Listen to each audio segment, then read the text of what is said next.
That looks like 2 more people coming in. And let me know when you've got everyone there, guys. I think we have everybody. We have everybody in the room. I'm sorry, my volume was down. We're all here in the room. We're just joining. Oh, okay, awesome. So did you guys get broken down into your teams and have an hour teamwork this morning for each team? Okay. And now when we left yesterday, we said that, you know, teams would meet this morning and ideally we would have 3 versions of some economic options that each team can share and then sort of go from there in terms of what is standing out about each option, what questions you have for how a particular team got there, and then just see what starts to look like something that may be able to be a version that you all want to start putting some energy around. So we left with that for this morning. And then we also had some pretty robust conversation yesterday about addressing some of the interests that were brought forward around making the grievance procedure more efficient. But really, when we started to peel the layers back, it was about efficiency, but it was also about some perceptions of equity to the grievance procedure. And of course, the arbitration procedure, right? The arbitration, final binding arbitration at the end of the process. Right, so it sort of went a little beyond efficiency into some things that I think felt like core values to the parties. And so we do need to look at that again. I think there were some things you were having some agreement or some traction around that we should look back at and then see where you want to go on the other areas that you were talking about, but just hadn't settled on what your position as a group as a whole was going to be on. So those are the 2 things that I show you guys still have to resolve before you have an agreement this year. Am I right on that, or is there anything else that's open? I think that's correct.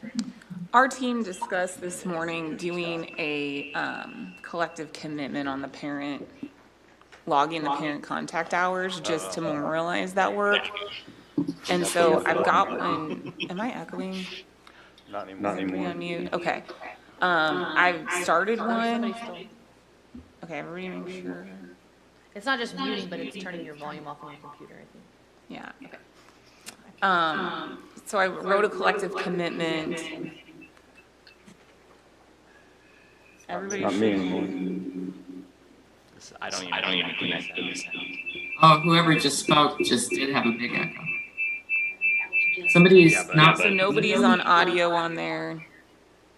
Scott and Jen, not me. Okay. No, it's not. Maybe. Or Nobody should have joined audio. You're not echoing now. Test. I think we're good. Yay. Who was it? It was Clayton's fault. who was it? So Rachel, in terms of the parent contact commitment, does it make sense to kind of start with that?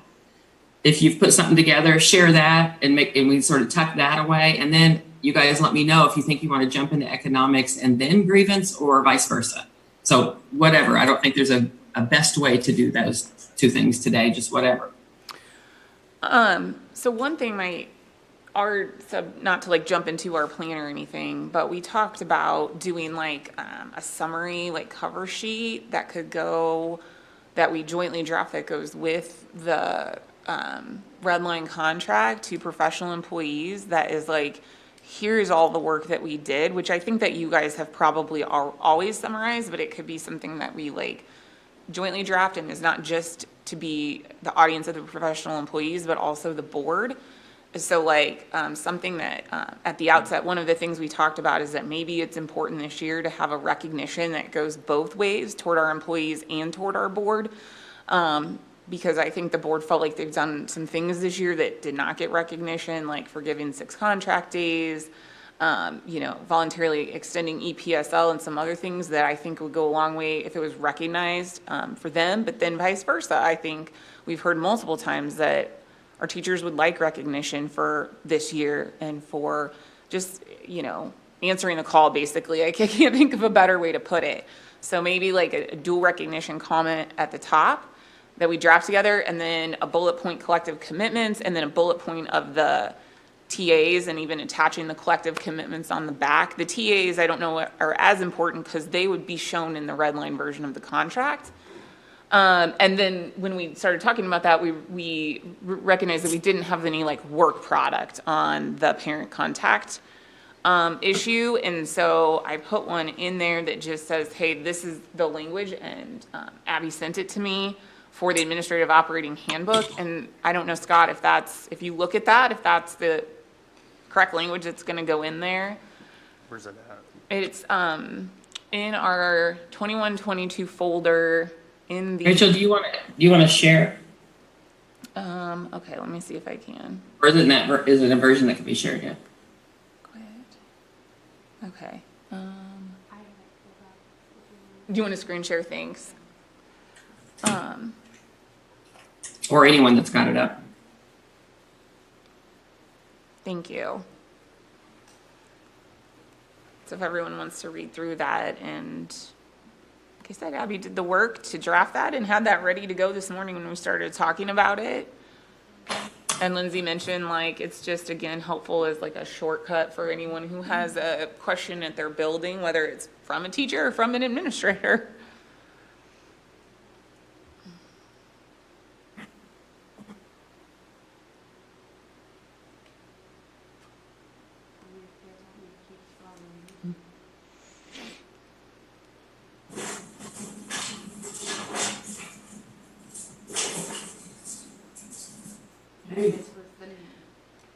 Can we call it parent contact I'd like to. instead of conference? I'd like to start that process. Like here, Yeah, I think that encourages year-long communication. Right. Parent Shit. comments. You think it's just Agreed. I mean, shit. It's not helpful. Stephanie, you're not on mute. Shit for it's worse than Stephanie, sports. you're not on mute. I am so sorry. We didn't hear much. I just walked through my kitchen and my mom was there and I complained at the lighting. I'm so sorry. I'm sorry. I was moving to get a little more light. Do we need anything on there for halftime?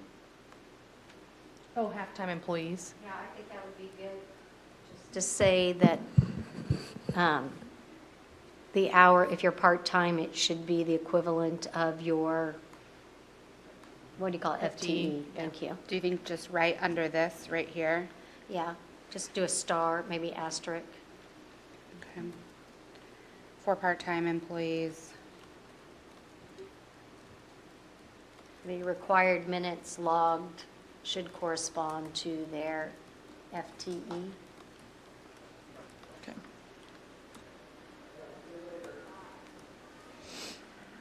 To, There.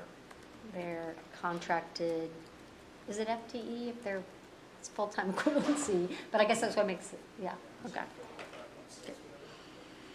Lindsay, could you put under the first day to log hours for the 21-22, the first day to log professional, teacher self-directed PD hours, so that way it doesn't get confused with the parental conversation.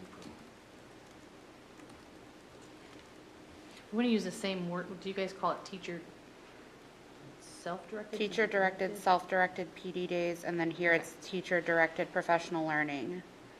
So like here and here, we're referring to it different ways. Right. Should we, in the future, consider changing that to professional employee? Because it's everyone who's certified does those hours. I'm always conscientious of those that are not in that So would that just be teacher called role. self-directed professional development days then? Yeah, Yeah. yeah. That's good.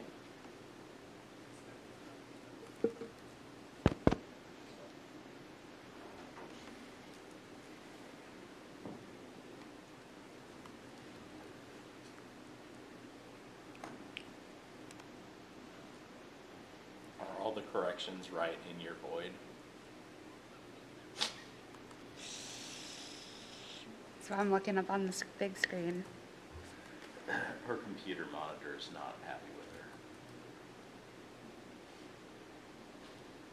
Wait, so we can't, oh, never mind. You know what I'm Of course saying. we can't see the, Lindsay, if you scroll to the bottom, she has like a little Oh, issue on her screen.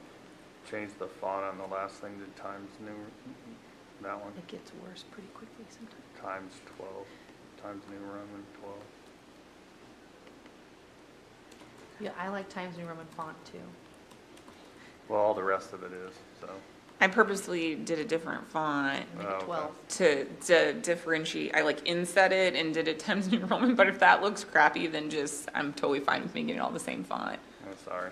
I was trying to say, like, this is the operating manual language and the rest of it's our collective commitment. That makes sense, yeah.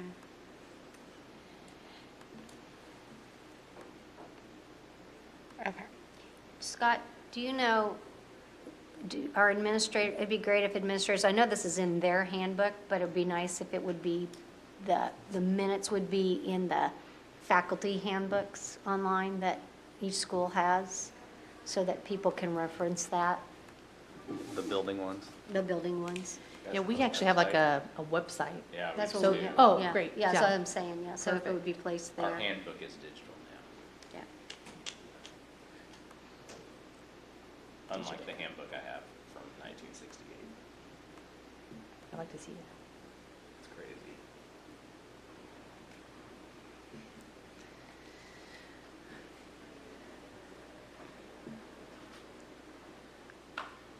Does that look okay to everybody? Thank you, Yeah, Nancy. is the title, is it both parent contact and self-directed? Yes, it's making reference to both in it.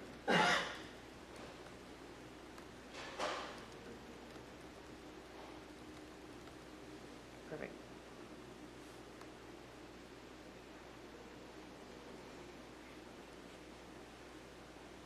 Should parent contact be first? Is that what's first in the manual language? Yes. Okay, let's do the title with parent contact first. Yeah. Okay.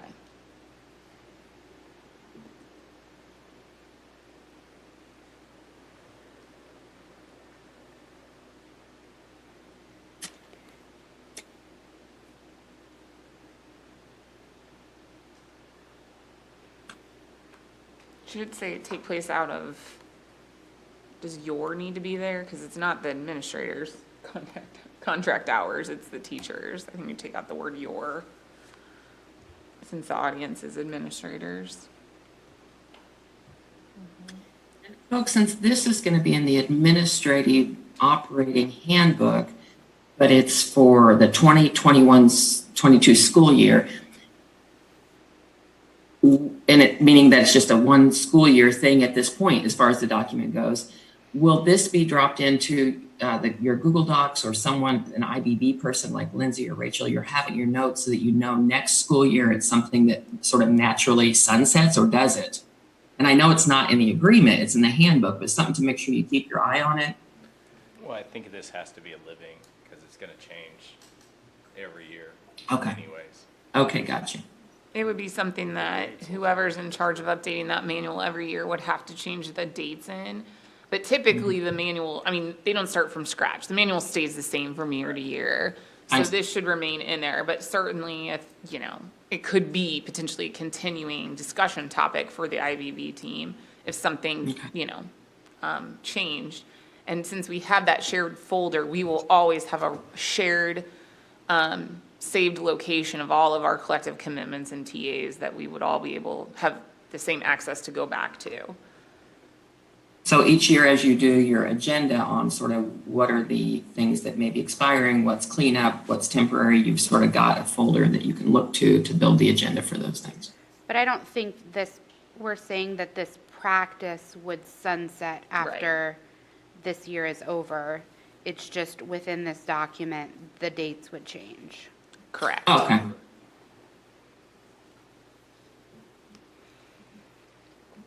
Just seeking clarity so everybody's good on it. Seems like it's something you both parties sort of naturally, this whole team feels good about going forward with. I just want to make sure it's not something that has some sort of date trigger. On that statement at the very end, does everyone think that that's, I wrote that and I'm probably the least close to these issues. And so I just want to make sure that statement at the end, which sort of reflected what was in our joint statement, but some, heads up to administrators and employees that, it's not, you're not necessarily done with parent contact when it's logged. This is the general expectation. The only thing that I don't think it needs is that last, and maintains a record of those, because I know a lot of times, like after I've done it, I'm not necessarily keeping track of everything once I've hit it, but I do think the meat of it is regular communication with parents and guardians throughout the school year. What about, because we talked about, Dr. Gilhouse said, like, it's really helpful when we have upset parents call to be able to go back and say, hey, what were your email communications and when did you speak? So what if we I'm fine with that. good practice? Yeah. It's not a requirement, but that's Correct. good practice. We talked about there, in the past, there was some sense of once you hit your 7.5, you stop logging, but perhaps we want to continue to keep using those Google Forms to log because it keeps a record all year of who you've spoken with. It's as much protection for the teacher, administration, everybody involved. Yeah. I would just remove the comma after year on the second line. It's an interesting skill that is obsolete now, but I'm pretty proud of my comma knowledge, so. Well, I heard that was called a Harvard comma. A Harvard comma? I always write like I feel like I'm going to say it out loud. So to me, a comma is like a pause which is not grammatically correct. Right, I agree with you, Rachel. I do it a feel lot. like Oxford that's what comma they is told between a us list prior. item. It's an And, Oxford comment. and Jay, the maintaining like a record of those communications, for me, if it's email, I'm already going to have it in my email. But if I do make a phone call, I think that's good practice, like we say. I am fine with the good practice. Yeah. I just know that there's times that I might make a quick phone call home, and it's not necessarily a negative one, but Yeah. I'm not going to document it. Yeah. Right. And I don't think those are the ones you have to worry about. Correct. But still. Right. Okay, have so if phone everyone's good with this, I think we can turn it into something that can be signed. And Jay, we had another one that we didn't sign yet because, We weren't. We You weren't aren't here. signing the collective commitments, right? oh yeah, we aren't signing the collective commitments. We were just We turning just them need a into, PDF. turning them into PDF. So, was there a TA that we didn't sign? Or maybe I'm just confused. There Oh was yeah, the Super something Bowl that, Monday Okay. one we didn't. I can take care of that. Thank you. Did we sign the late resignation one? I think we did. Because are we not all I signing wasn't them? here for that one, so I doubt, I don't remember signing any, but maybe we're just having Jill and Rachel sign those? I usually only have them sign it, but if Yeah, I just- wasn't here when okay. it was done, who would have done it? Well, late resignation, I Is that the thought one we that I finished did? previously. We did that. We quite a did, while and it was back. signed. But Okay, good. Monday, we did talk about renewing the I can't tell if I'm on. I think I am. Your light's on. stipend for early retirement, early resignation. But I mean, that would just be in the red line, so. I've got it in there. It would be helpful, Rachel, at the end of this process, if I can just have a copy of all those signed TAs. I keep them in the office. They're in the folder. I know. I guess know, I could and print can them get off. I can print help for you I'm you. just thinking for future people, when they like to go back, historical reference, that's kept in our office, so. Yeah. I mean, Jill's the here, folder, I believe everyone said is an editor on this folder, so I should not have the power to ever, remove anyone's access. It should be protected for every person who, Well, and Jill, moving forward, you may want that digitally anyways, so. We can print them. Well, and Yeah. that's what or save our them on a different, small group kind of talked about is the benefit of attaching not only TAs, but the collective commitments to a red line from year to year is just to provide Yeah. some historical information. right, it is that sort of in just a process, not just, it is that sort of way you could quickly pull up what are the things we have to look at each year, if we need to look at each or not, But yeah, whatever people are comfortable with technology-wise, and I think of that as a process and a technology question, not necessarily a trust question, right? I think you guys are there in terms of trust. It's really like process, efficiency, and what's technology is most comfortable. Okay, so there is or is not anything left for Jay to get sort of. I have to do something, but Okay. Did anyone create a PDF of our logging parent contact? Here, I can do that. Okay, and I'm gonna add it to the PDF to the collective commitment folder. yep.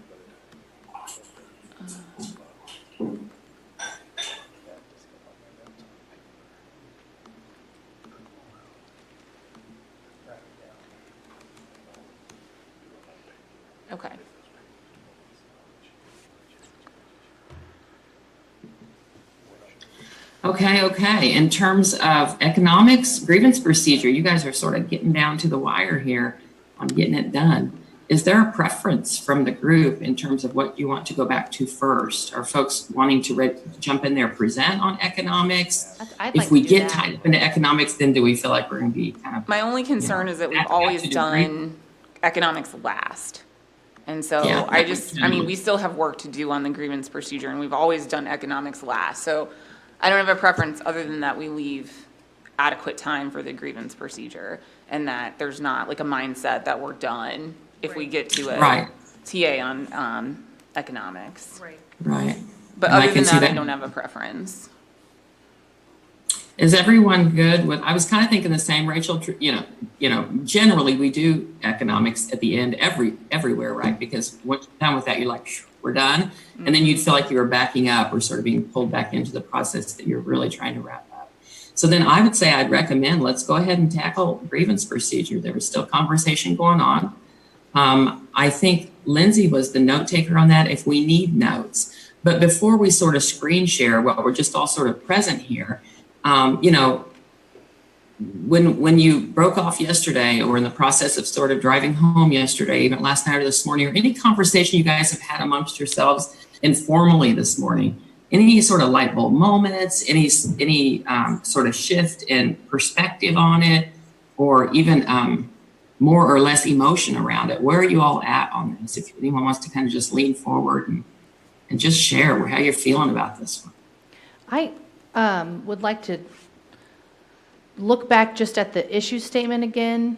I know that when we discuss solutions, we want to make sure that they solve the issue. So like you were talking about, the issue was about effective and efficient, right? Because I think you were talking Monday about really flushing out the problem. What is the problem? What are examples of the problem so that we can actually solve a problem if there is one? Yeah, and going back to our issue statement, I think that the summary feeling of the board is that they have no access to the grievance procedure, either as, the governing elected body, like other school districts, to have, to act in that decision-making capacity, or to have to have access to the grievance procedure to resolve a dispute, should there be one. So it went to the effectiveness of the procedure and the ability to have some, for the board to have any benefit at all from it, as a way to resolve disputes. So I didn't want to have an offline conversation because that would be risky in terms of negotiating outside of this team. And I couldn't think of a way to do that I felt like either side might be comfortable. I think we need to, to me, I think, scheduling and stuff like that, I'm totally comfortable. Agenda things, I mean, that makes sense, but I just want to make sure that, any substantive discussions happen here. Again, I think I spent a lot of time, honestly, reading the contract as a whole, reading our grievance procedure. By a lot of time, I meant yesterday, which was the time that I had. And to me, really, the rights and obligations of the parties to the agreement are in Articles 2 and 3. I do think, as we've all sort of talked about and Stephanie mentioned, primarily, this is a process for our professional employees. Primarily, that's what it's to be used for, right? And honestly, primarily, it's probably my administrator has done something that, in relation to my rights in the agreement, be it to plan time or other things that have violated it. So to me, as I kind of read through it, I thought, this is primarily for professional employees, but it should, I think ideally, and in the board's interest, provide a mechanism for both parties to resolve any disputes about their rights and obligations under the agreement, their respective rights and obligations. And honestly, as I read through it, it was not even clear how the association, like most of the procedure focuses on how a professional employee would do it. And there was lots of holes as to how the association would even go through the process. Because when you look at the levels, it just referred to how a professional employee would go through the process and not the association. And so I spent some time yesterday, like, how would this even look, to emphasize those things, like all the things we've talked about, like, let's use this for misinterpretation and misapplication potentially as an idea. Emphasize that this is, primarily a process that a professional employee would use, but then potentially also the two parties to the agreement. And so because in the interest of time and because Linda had said, I don't know what this, looks like, I don't have an idea, I mocked up what would be, I think, pretty minor changes to the grievance procedure that would fix sort of some of the, how would the association and then potentially the board walk through it. And then also how would we maybe reemphasize the purpose at the front, that this is for our professional employees, but also, it's an effort to resolve at the lowest possible level with an encouragement to have an informal discussion first. When you say changes, do you mean additions? Mostly. It's I think it would take pretty minor language additions. I would keep, again, keeping the purpose statement, but I did a bunch of hunting and finding for language that at the outset would say, this is for our professional employees where they have issues. I never want to come at you guys with a proposal, but I also really don't want us to have to add a meeting. And so I just did it. And because Linda had said, I don't know what this looks like, I don't have an idea. So if you want, I could share that with everyone. We could look at it. We could even move on to compensation and spend lunch looking at it. But just in the interest of time and efficiency, that was sort of what I did to explain, the question of what would this look like, or what would be the mechanics of this, and what exactly is it that you're talking about when you say giving the board some access to the procedure so that the grievance procedure can be used for both parties to resolve concerns about interpretation or application of the agreement. So the problem or the issue was that the board didn't have a way to use the grievance procedure to solve an issue that they had. But we don't have examples of what those issues might have been or be, or? I feel like that puts me in a really tough spot to, Right. There's nothing I can share that's not privileged. And also, again, I don't want to create this impression that there's been some ongoing issue or concern by the board. It's come up, but I can't, I don't want to do anything again that that unnecessarily raises conflict. And I feel like it's a little awkward to ask for those examples the association clearly feels that it should have an ability to do that without, having to go through and have sufficient examples. I can give you some that we, being recognized as the bargaining unit, right? That's what we have in Article 3. If we weren't recognized as the bargaining unit, we would want to file a grievance about that. Or if we weren't given, a list of contact information for the bargaining unit, that's also in Article 3.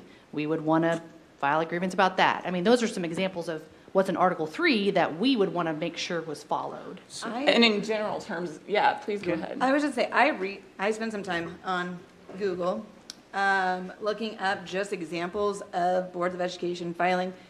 It was prohibited practices, because I don't really information about. I'm sorry, Abby, will you back up a little bit? You cut out when you said you were looking at examples of what? I didn't hear what you said.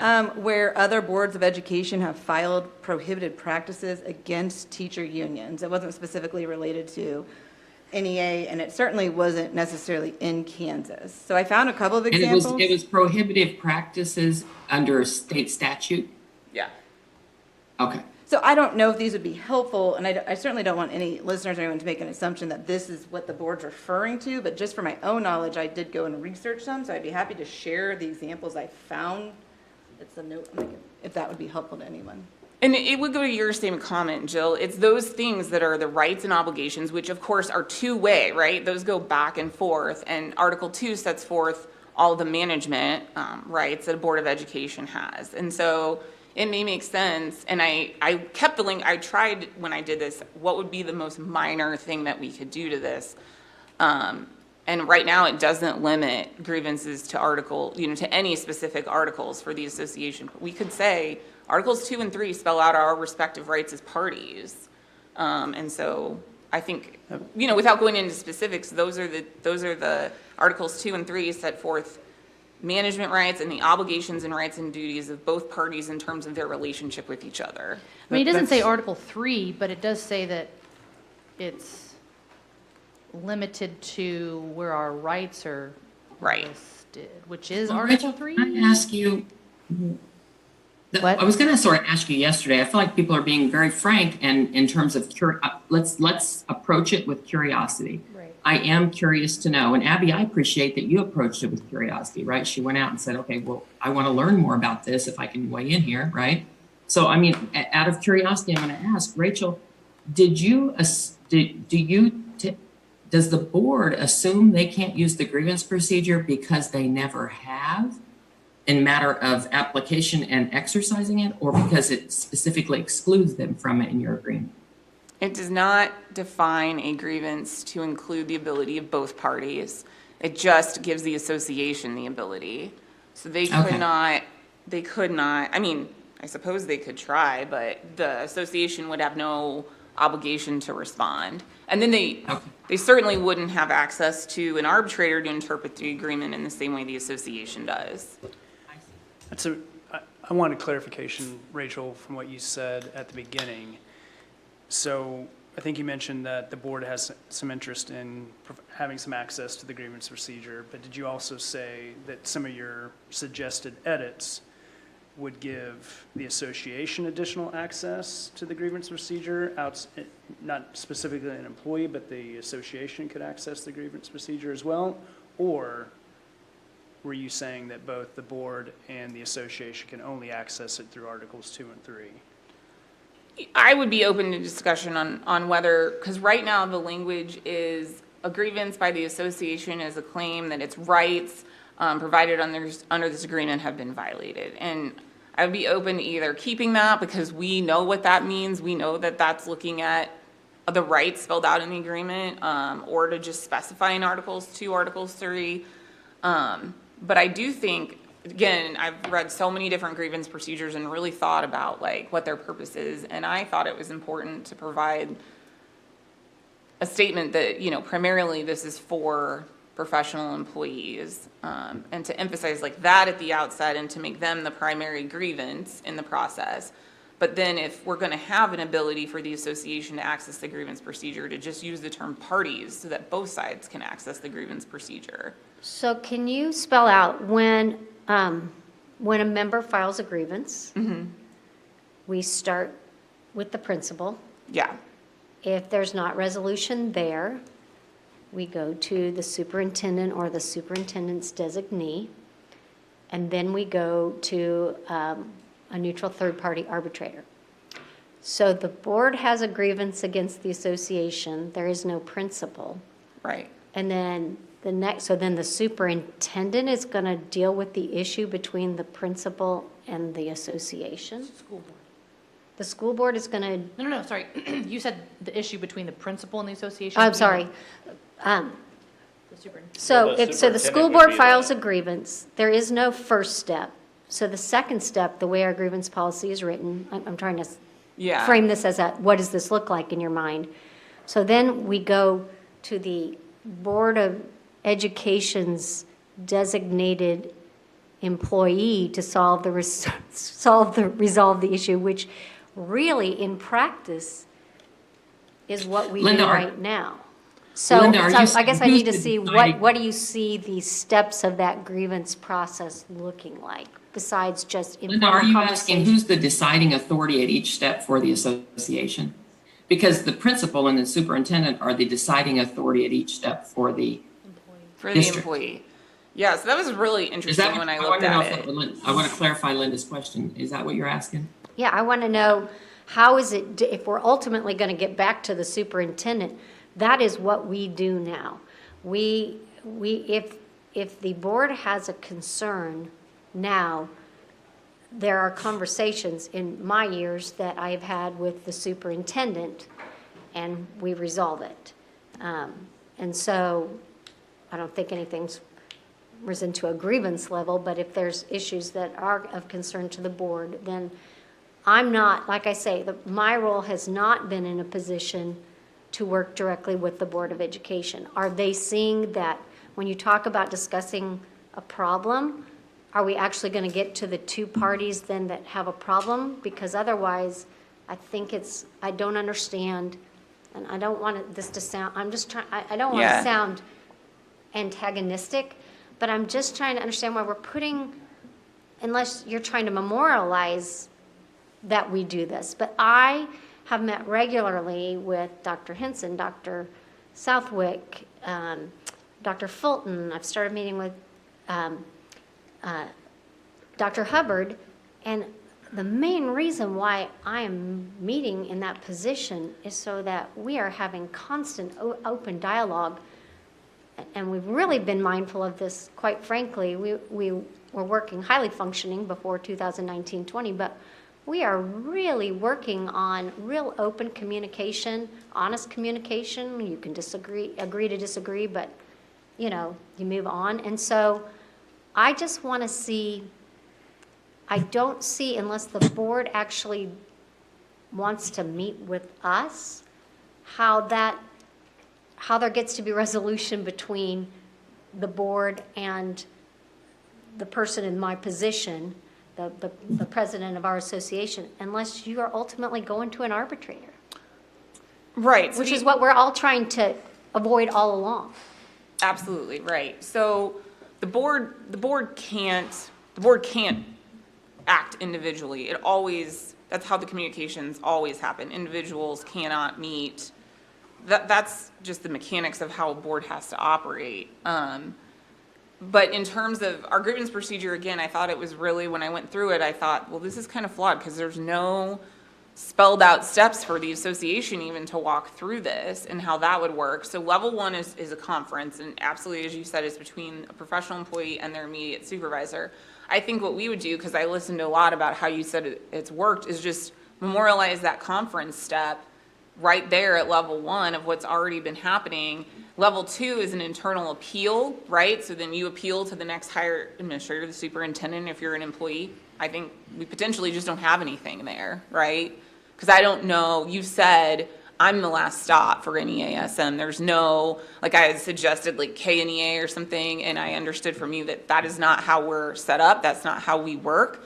So I would just say, as to the association or the board, not applicable. And right now, that's how it works for the association. There's no level two set up really in our grievance procedure because it just talks about professional employees. So that would just pretty much be it, is just, memorializing. I think you. At level one, if the board were to file a grievance, who would be in the level one meeting?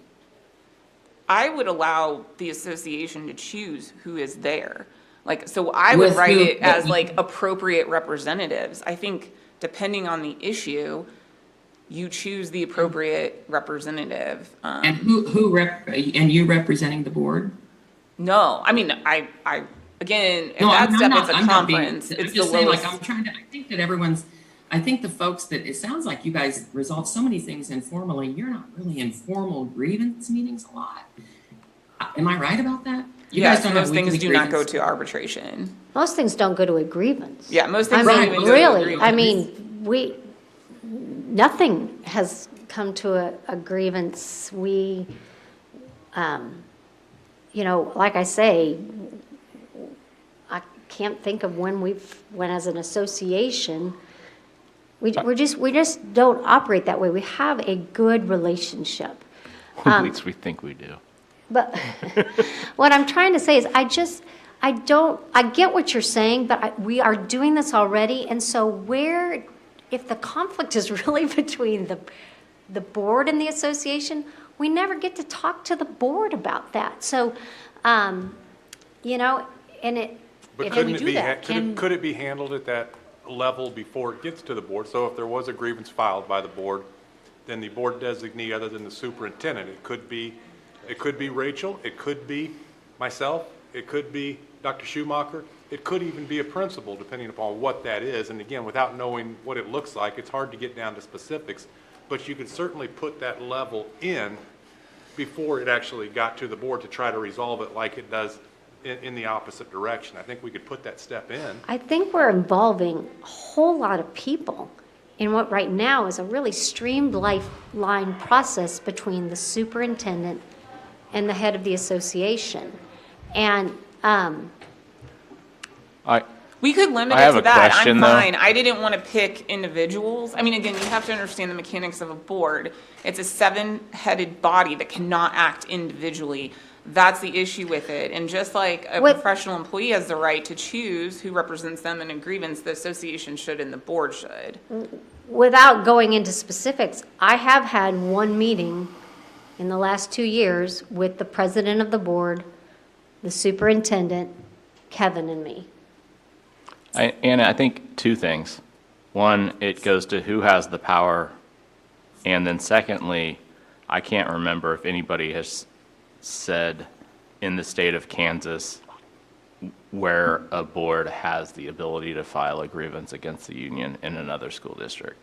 A Okay, let's grievance take is just those a things. negotiable Excuse me. matter. I mean, a grievance. Can we take those separately? The first thing you said, it goes to who has the power. I want you to say what you mean by that.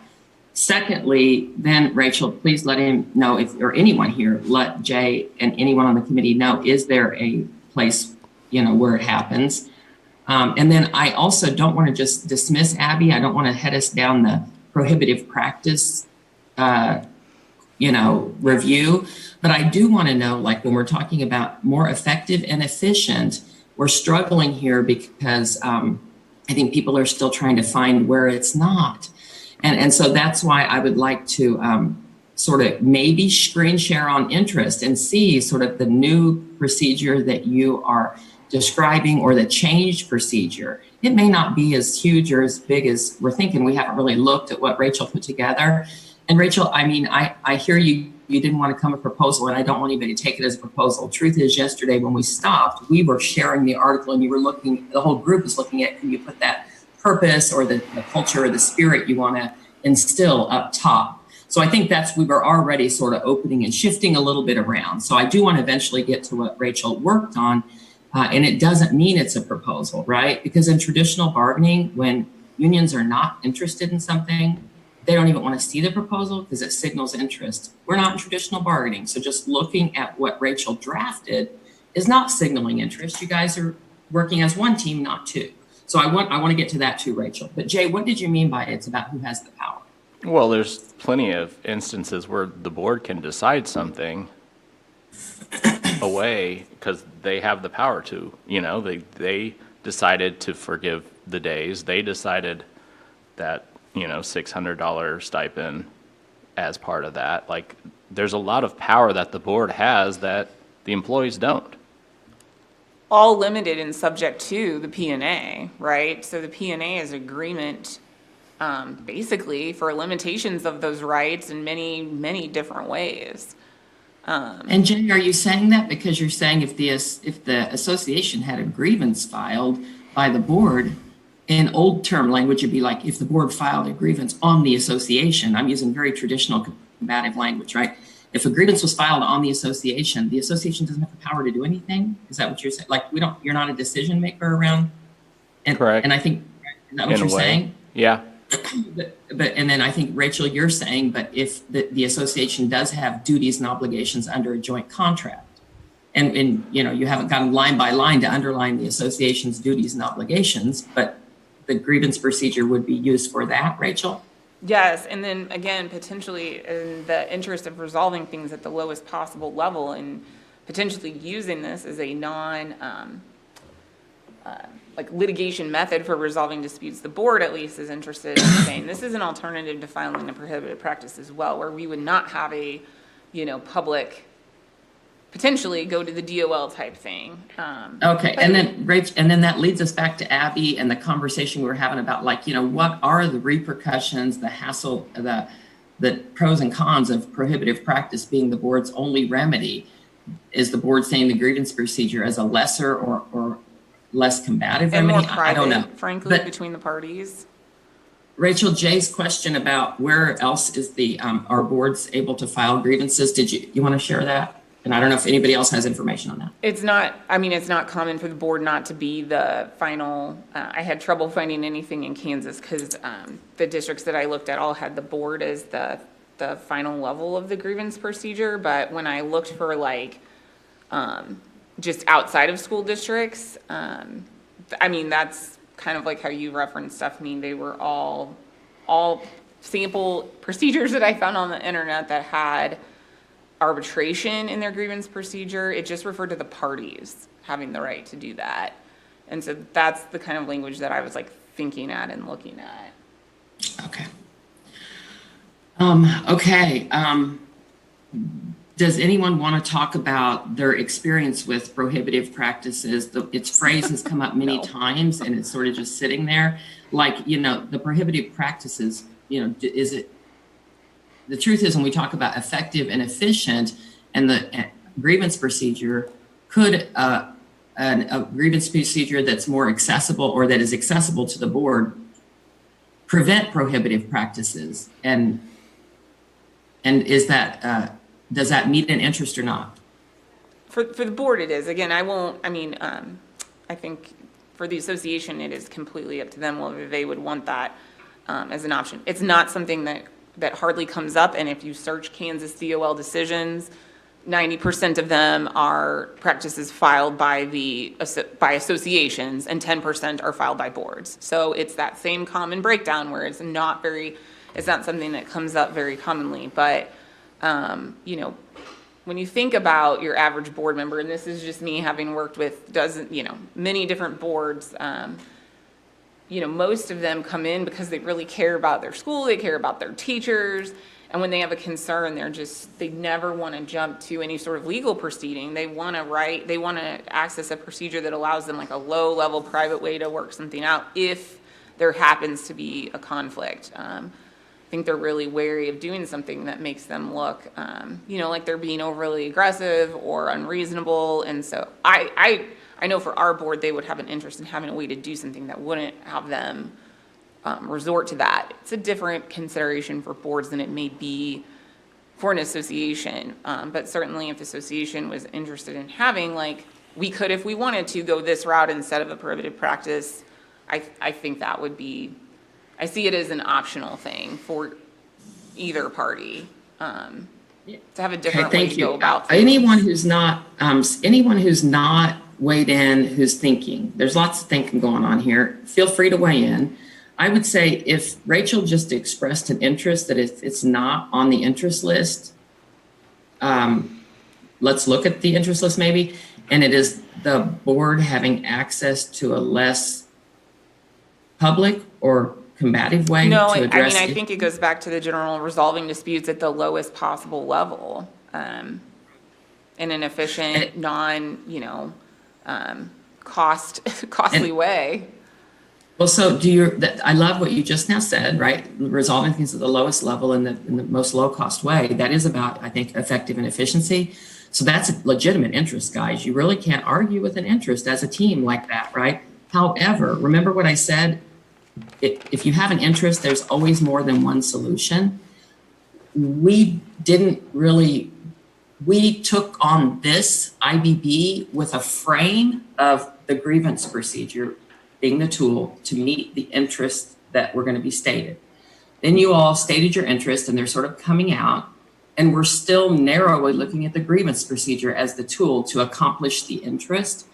And remember, so in IBB, yes, we're IBBing it, but we're IBBing it with a sort of a constrict, like we've got some limits, and the limit is we're IBBing in the context of the grievance procedure, addressing the interest in the context of the grievance procedure. It could be okay if anybody had an idea to just entertain, right? Is there something that might meet your interests that are being brought forward that don't require? That's what I was just thinking, like, right now, if the board had something that they thought was misinterpreted, would they feel like they could go and tell that to the superintendent, and that the superintendent could then meet with the president of the association to discuss that? You know, like, does it have to go through something called a grievance procedure? Could it just be something that's spelled out like, you know, if the board thinks there's something in their rights of Article 2, Article 3, or there's some kind of misinterpretation, then they either meet with the representatives from the association, or they meet with the superintendent to have a conversation to solve that. I think if that's the way we solve it for both parties, that makes a lot of sense. I mean, my question would go back to, would the association feel that way? Because if we really want to say, as between the association and the board, the way we do this is conferencing, I think we can do that, and that makes sense. So you want it to be equal on both sides, like if the association can file a grievance, then the board should be able to file a grievance. Is that kind of what they're feeling? I mean, I think there is a concern that the way that we have right now that we resolve violations, misapplications, misinterpretations of the rights and obligations under the agreement is not, I mean, I don't see how that works, where one side has the ability to access a third party to interpret our agreement, but the other party to the agreement doesn't. To me, it would be akin to if you had just a general contract between two parties, anything, a lease, whatever, and it said, you know, party A can't bring a claim for a breach of violation of this agreement, but party B can. I mean, there's no agreement in the world that works like that. You know, both parties have the same dispute resolution process, if that makes sense. You just don't see agreements where the dispute resolution works one way for one side and not for the other. But I need a little clarity here, because if we're limited to violation of the right, you know, the rights in that section of the association, you don't go to an arbitrator. You go to prohibited practice. So right now what exists is nothing, unless I'm wrong. I'm not, believe me, I don't spend, this is where I would defer to KNEA. So we're not, so what I've heard you say is you want to try to avoid the prohibited practice. So I think what I'm hearing you say is you want to memorialize what we already do by having, you know, talking, and in some ways, I don't want to talk, you know, I'm just thinking aloud, that is a good thing on both sides, because there are districts where the superintendent doesn't meet regularly with the leader of the association. And so that says the board feels that's important so that you avoid those legal maneuvers. Where I'm still hung up, and maybe Stephanie's going to help us get there, is that if the board files a grievance against NEA-Shawnee Mission, and then it goes to the superintendent, who we were trying to resolve the issue with, because that's who probably we were dealing with, what's that ultimate step? Because the power, and I think this is what Jay was trying to say there, then does the board get to go back and decide if their own grievance won? Does that make sense? No. So it would be, so I assume what it would look like is, hey, we've got this issue. You're interpreting the rights and obligations of the parties this way. The board's interpreting it this way. Well, that doesn't get anywhere. So now we say, okay, now we're going to utilize the grievance procedure. And I would write it exactly as we already have level 1, which says, okay, now this is looking like a grievance because we haven't moved past it. This issue still persists. And it would be up to me, NEA-Shawnee Mission acts through its leadership. So NEA-Shawnee Mission would say, our decision is that we interpret the agreement this way, and this is what we think it means. And then, the same way the association does, the board would have a right to go to the arbitrator and say, what are the rights and obligations of the parties? Because this is what we think, and this is what NEA-Shawnee. This is what the association thinks. So I'm just asking, so what we're adding to this layer is an arbitrator, so we don't go to the prohibited practice yet? Or you I think you have avoid to it? go one or the other. I think that because Is your our, arbitration binding right now? yes, it says it's binding. And so I think that what you would have to say is, and again, I would leave it, it's the association's choice. The board has an interest in including it, is say they may use this process. But you could not have a decision by an arbitrator that then would be appealed to the DOL. If the board used that process, that would be the process. They could not Well, then then they file a have to choose prohibited one practice. track or the other is what you're But saying, Rachel? you want then for the association to lose the ability to file a prohibited No. practice? No, okay. No. Okay. We do not, that to me I'm a is an visual interest. person. Sometimes Yeah. a flow chart would help me That out here to a lot, me- sorry, but. Well, maybe Rachel's language, I was saying the same, Linda. I thought if I was in the room, I'd be putting up a flip chart right now. But at the same time, I don't want to lead us down a track if there are other solutions, right? So I don't want to be too directive about that. A flip chart would help. And then I think you're going to compare that to your interest, and effective and efficient, you all will have to decide, right? But Rachel, question, would the board have to pick one track or the other? Yes. And commit could themselves not. to it, arbitration or prohibitive? And does anyone want Abby to share what she researched? Is that okay? I also have a question in regards to the board filing Okay, and grievance. Jay, and then after, I want to get back to Abby after you, because I know Abby, 5 people have gone before what you wanted to share. I know, but just in reference, clarification of this is board versus union and not board versus employee. There would be no mechanism. It's to the parties to the agreement. Just clarifying. Yeah, that makes no sense to me, and that's not how, again, if you guys want me to show you, I think it's important at the outset of this is that, 9 times out of 10, 99 times out of 100, this is a mechanism for professional employees. But if we have, because there's not complete overlap between what might be a disagreement over the respective rights and obligations of the parties to our professional agreement, being the association and the board, and a potential prohibited practice. They're like a Venn diagram. There's not complete overlap. Exclusive? There's some parts that don't fall into either, and then there's some parts that could potentially be in the middle. Hopefully, we're never in either of those circles. But I think we're still And Rachel, missing it that, may we're make still sense for missing you that to- one piece to where, as you mentioned, it's solved at the principal and the NEA representation. So before it got to that next level, it would be solved by, or hopefully resolved, by the designee of the superintendent/board and the designee of Shawnee Mission NEA. So that is that step, which is comparable to a grievance being filed against a principal or whatever that case may be. Okay, but I want to make it clear that it is not efficient for the leader of NEA-Shawnee Mission to be dealing with individual grievances against the association with 50-plus principals in this district.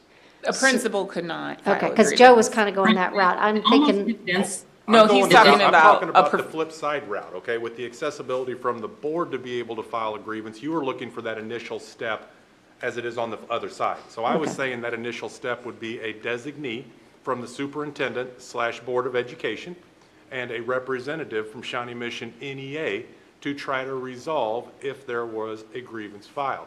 That would be the lowest level to try to resolve Be it. step 1 of the grievance procedure. That's how unions think about it, right? Step 1, step 2, That's step correct. 3, That and would then be arbitration. step 1 before it had to go to the next level. Right, and then the next level would be another thing would that's not not have- arbitration, or there'd be no next level. It'd be a 2-step process. One time for you guys to try to resolve it, second step arbitration. It's going to make it a 2-step process. It sounds as though, right? With an So there's encouragement just to a do lot it of moving informally parts. first. Correct. Right, well, but for a group of people, and I don't know, raise your hand if you've ever been in a grievance meeting or filed a grievance, or if Shawnee Mission NEA has a grievance form. We do. Raise your hand, Linda. Does Shawnee Mission NEA have a carbonated grievance form? How many times have you filed it? I think I have signed one on behalf of the association, How many times, how many years were you president? 6. Will be And starting Jill, my how many 7th year. grievances have you filed? And say that to me again? Jill, have you filed any grievances? No. Okay, so I think this whole group, when the grievance procedure for most unions and private companies, there are grievances filed monthly, weekly. There's a grievance basket in HR, right? So this process for unions that are really combative and traditional right, is a process that is really like the back of their hand, right? Who's the deciding authority in step one, right? Who's the deciding authority for both parties in step two, right? And so I think Linda's questioning, like, if the supervisor ultimately, or the superintendent ultimately, is hired by the board, they can't be the decision maker in grievances against, I hate using that phrase, the association. So who within NEA or KNEA would be the deciding person to say to the district whether or not they feel they are within, it would put it into probably the attorney at KNEA? I don't know. So I think what's happening is people are trying to visualize what is each and every step of this. Who's involved? Are we involving people that haven't been involved in before? And does it help solve issues, or does it make it more legalistic? Right? So people are just trying to approach it with, let's get a vision of it, right? So I appreciate Joe sort of stepping forward and starting to put some visualization on it. Rachel's got a draft to look at. It never hurts to look, but we're gonna compare it against interest, not against sort of opinion. It's gonna be, does it meet your interests? And people are gonna just honestly test that, right?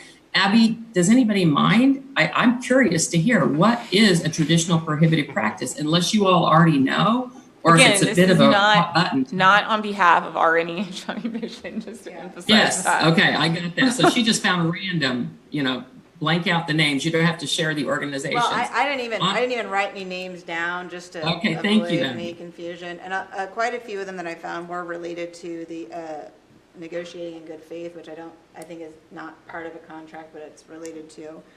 But the other ones I found were, that's my grocery list. Requiring employers to assign specific positions related to like the negotiation process, I think. Bargaining examples that didn't have to be, causing employer to discriminate against specific employees in relation to the negotiated agreement, and then trying to like encourage or discourage members to file a grievance. Were just some of the examples I found online, not related to Kansas or NEA, but just different teacher unions of where those were ones where prohibited practices got filed, and that I kind of was like, well, maybe if there was a better procedure in place, kind of like Linda said, a procedure where we all are held accountable to the contract, then maybe those could have not been found. Yeah, and we have not had this experience from our association, but in general, it's like intimidation or bullying tactics. I mean, that's like the generalized term, from an association. Again, not been our experience, and I don't anticipate, hopefully that ever coming up, but and surrounding conduct around negotiations. Guys, thank you, Abby, for sharing that. I think it helps us just educate ourselves around this, right? Hey, I've got a question for you. Is Kevin listening in or available? You have said you wanted Kevin sort of as a subject matter expert available to you guys when you start looking at your process, just because at a Shawnee Mission NEA level, you don't really particularly use it. I'm just out of curiosity in case he needs to weigh in. Yeah? Okay, thank you. He's here, so he would be available to contribute. Okay, thank you. All right, well then, so guys, are we ready to move to Rachel's screen share? And so people can start I'm sort just of taking gonna a put look. it, I'm gonna put it in, I'm gonna copy and paste this little mock-up Okay. thing I did yesterday and put it into our shared Does anybody folder. else want to wait? Scott, John, we haven't heard from you. Mike, you haven't had a whole lot to say. I don't want to call you guys out, but more voices are better in digging through this issue. What thoughts are you all having? Anything? Or are you still sort of processing? I'd like to take a look at what Rachel has drafted. Okay. I'm gonna put it in, okay, hang on. You'd think after like 2 years on Google Docs, I would know what the heck I'm doing here. Okay. I did not say that. It's, potentially our last day, and I think we're all feeling, it's been a long journey. Okay. Here we go. Are you putting it in the main folder? Do you think that's where it should go? I mean, just for now, and then Okay. we can do something with it.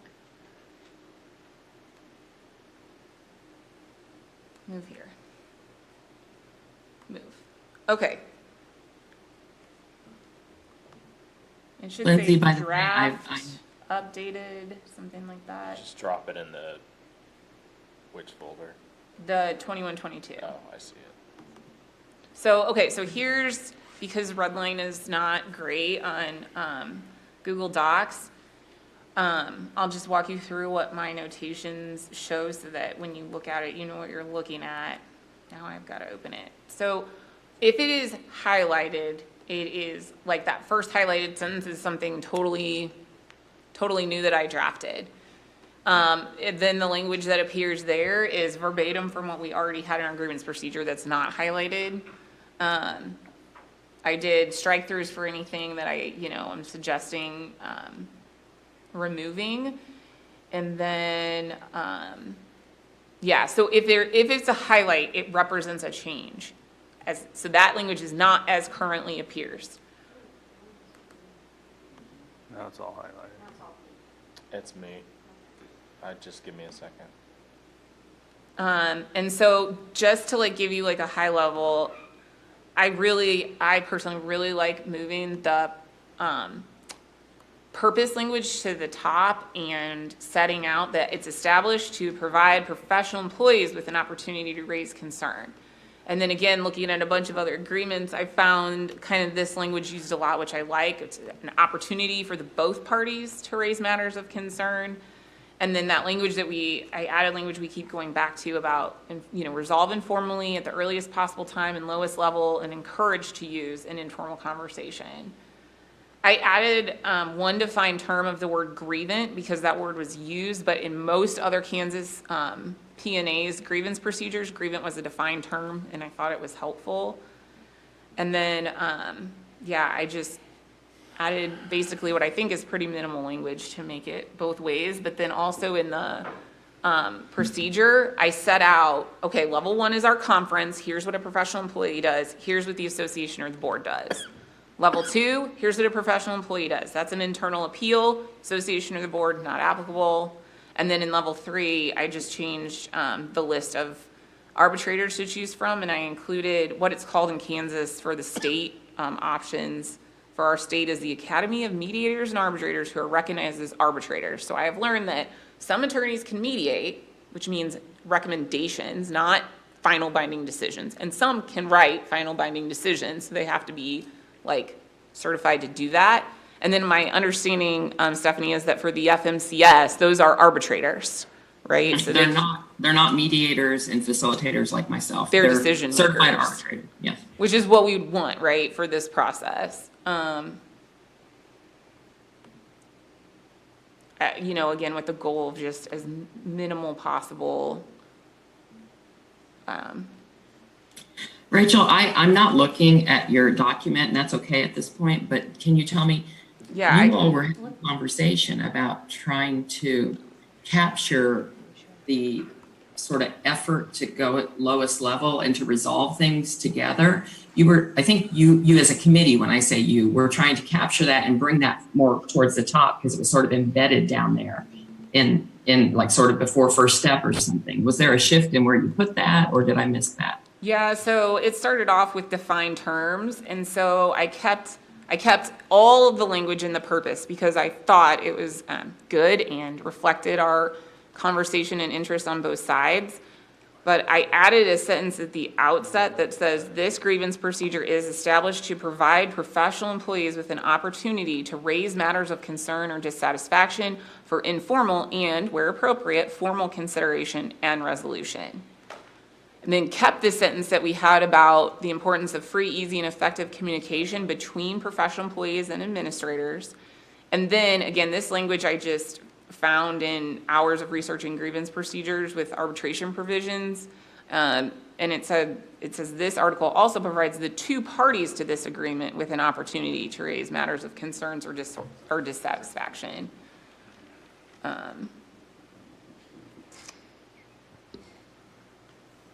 Do you all split the cost of arbitration, or is it We have the burden on the losing party? It's prevailing party, and I did not change that because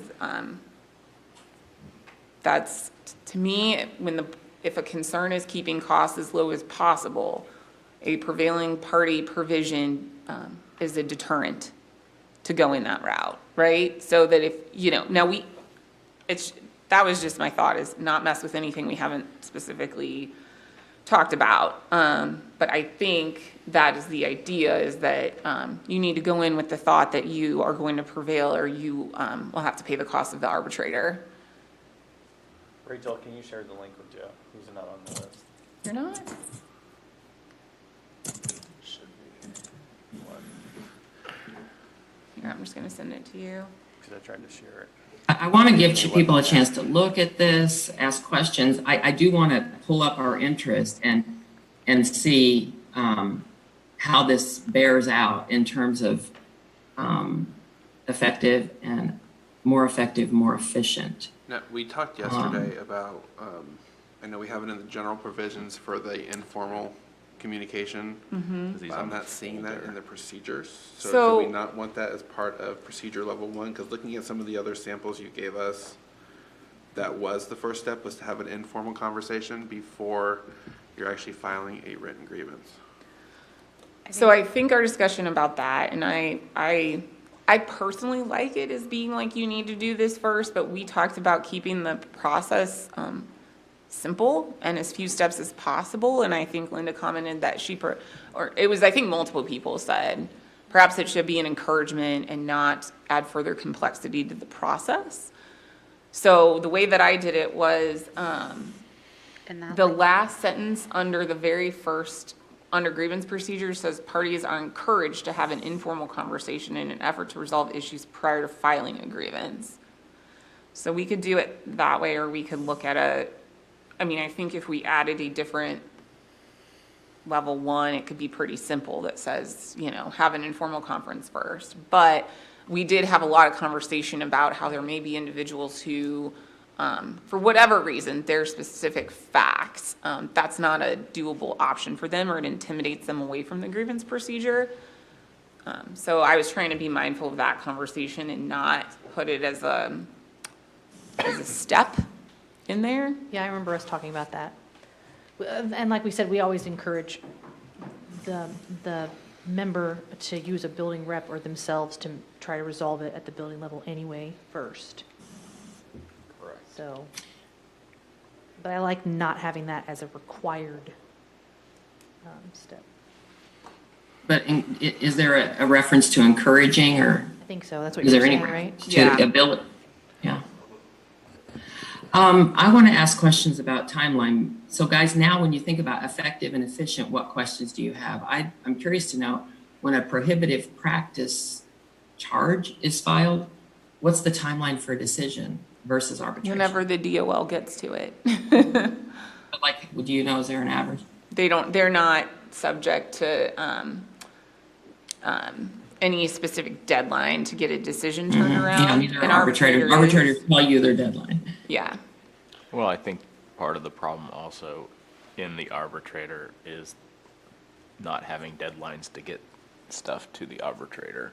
I think that's where a lot of, So we do, the arbitration is pretty defined by time. One question that I had, which is my comment showing up in here, I think timeline will be solved by having better pools of arbitrators, but something also to consider would be each party gets to pick 10. It's pretty time consuming to go through and try and research strangers, right? You generally, okay, well, who do I think is going to be, a person who I think would be a good arbitrator for my party, and then provide 10. We could maybe reduce that to 5. Each party provide 5, and then the back and forth. I say do you before we all, do that, right.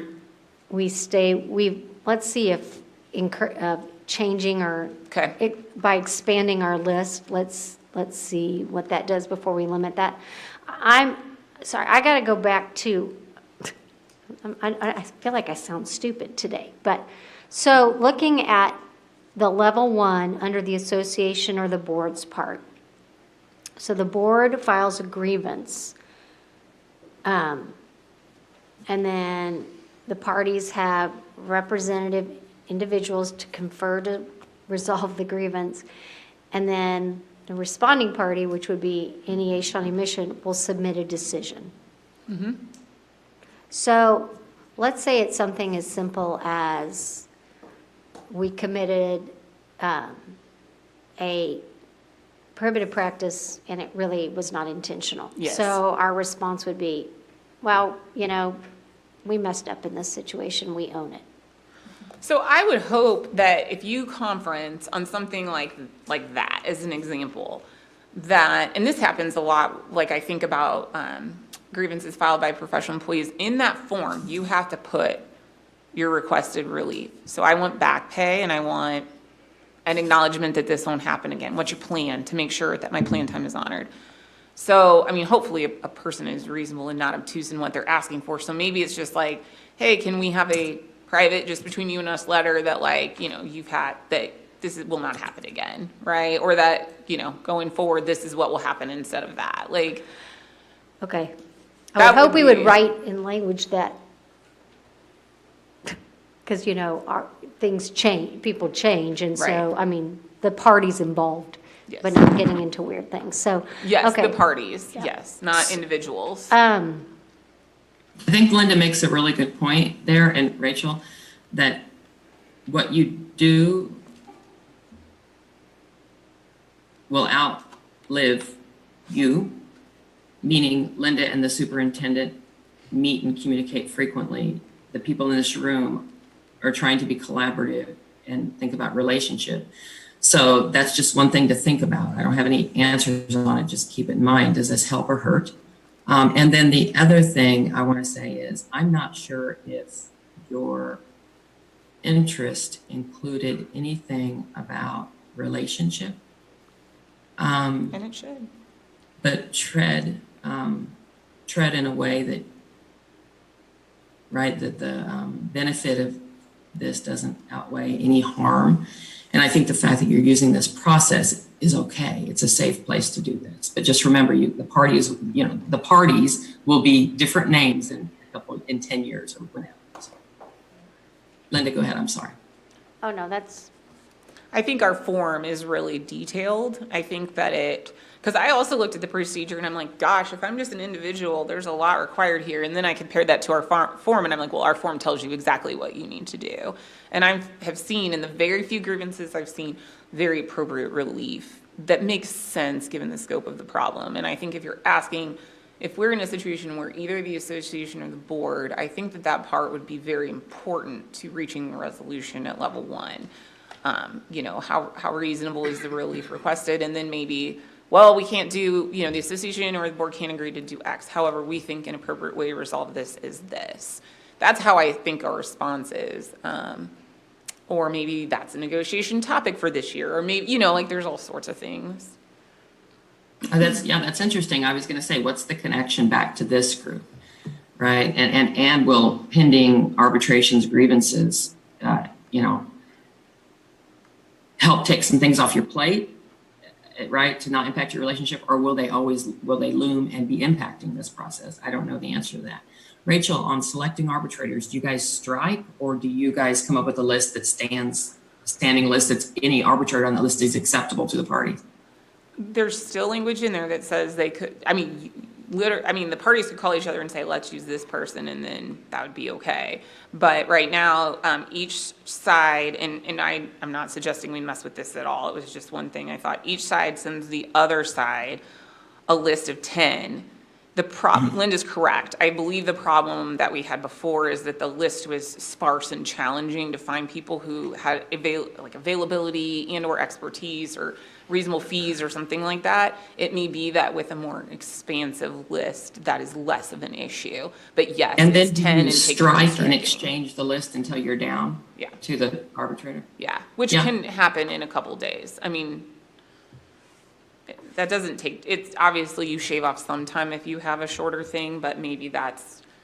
Well, that goes back to, for the people in this room right now that have the intent of being fast and efficient, striking of arbitrators, do people know what that means? Yes. Right. So, right, if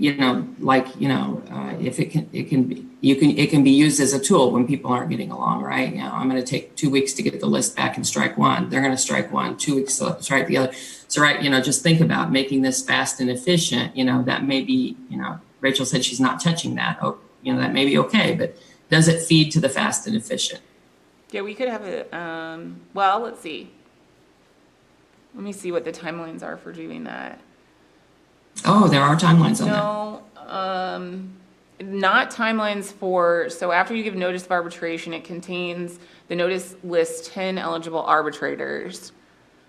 Then the responding party provides a similar list with 10, and then within the next 15 days, okay, so there's a 15-day deadline. I think, if I'm remembering correctly, the problem was even starting with a list of 10, and that we couldn't do that with the pool that was in there. And so we were trying to figure out, like, another possible pool, and that was never agreed upon. That should never be an issue. This has a 15-day timeline to go through that process already. And you all already separately TA'd on expanding your list of, expanding your access to different, or it's part of We the. have no TAs on expanding- the grievance procedure. Okay, We have part of not it. come to any consensus on any component. Do- are Formally, people we're in feeling like- agreement with Yeah. what you have written here. Can I request like a 5-minute break? Yeah. I need to go to the restroom. That was on my. Yeah, I guess my we've list. never thought, right, restroom break, right, good idea, Linda. Okay, guys, it's 11:20, can we just do it 11:30, is that okay? Yes. And by the way, coming back on this, guys, you're not an all or one, it's not a proposal, you can take Yes, what it's works not for meant you to be all one. as a group, okay? Okay, I'll see you at 11:30.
But if the SMSD one isn't logged in, she can't hear us. No, it's I can just hear you. hidden. Oh, it's He hidden, hit the, okay. Okay. Can you hear us, Stephanie? Yes, Okay. I can hear you. she had it muted. It's good. Okay, so we agreed to break in 30 minutes for a lunch, and that's pretty much all that happened. Okay, so if we break at 12:30, you want to go till 1:30 for your lunch? 12, we'll break at 12 noon. Oh, half hours, yeah. Haven't really had enough coffee. Okay, so from noon to 1, we'll do lunch. Okay. All right, I think that you guys were looking at a document before you take your break. So people say what questions, concerns. At some point, we should start looking at interest. We should see if there's other ideas. I think in talking with Kevin briefly, we'd really like to have him have eyes on this. And maybe over lunch, we Yeah. can do that if that's okay. Yeah, I'm completely comfortable with you that I don't want to put, well, as much as I don't want to add another meeting, or I don't think any of us do, I also don't want to place time pressure, so absolutely. Well, and also, that's kind of what I was, when we get back to interest, let's also think about, She should be able to share. yeah, I mean, in terms of urgency, you guys will have to sort of put a flag on that in terms of, getting this done. So then, if we want to kind of pause on that, What's your stop time today? All 3 o'clock or 5? 3? And we need presentations from the committees on potential economic plan from each committee. So could we do, like, everybody present, like, in the next 30 minutes? And then over lunch, just everybody kind of marinate. and then, I will stew. yeah, Jay will stew, everyone else will marinate. And then come back and just try to, I think we could, looking at last year, we were all fairly close on budgets anyway. Yeah, just Did you get that all use done. this, everybody use the same spreadsheet, so it's going to screen shares? Yeah, we I can can screen copy share. mine over. Well, we had the original one that everybody could just copy their teams over into their tab at the bottom. And then, yeah, we would just screen share the one document. Okay, I like Lindsay's idea. Shall we go ahead and do these so that everybody's got the 3 different economic options that they can stew about for lunch? And or Lindsay, if you know who the teams are and you can see and or screen share for the teams, or they can share their own? Whoever wants to go first, it really is just a matter of screen sharing. Have your team explain what you did and why. Take some questions and then move on to the next team. I can share just that document is everyone's teams in there on their tab?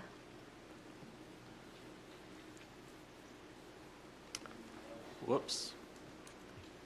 Yeah, somebody claim your thing when she screen shares, and then someone from your team, I don't know if you had to designate a spokesperson to explain it, and then everybody else kind of weigh in. There you go. Whose is that?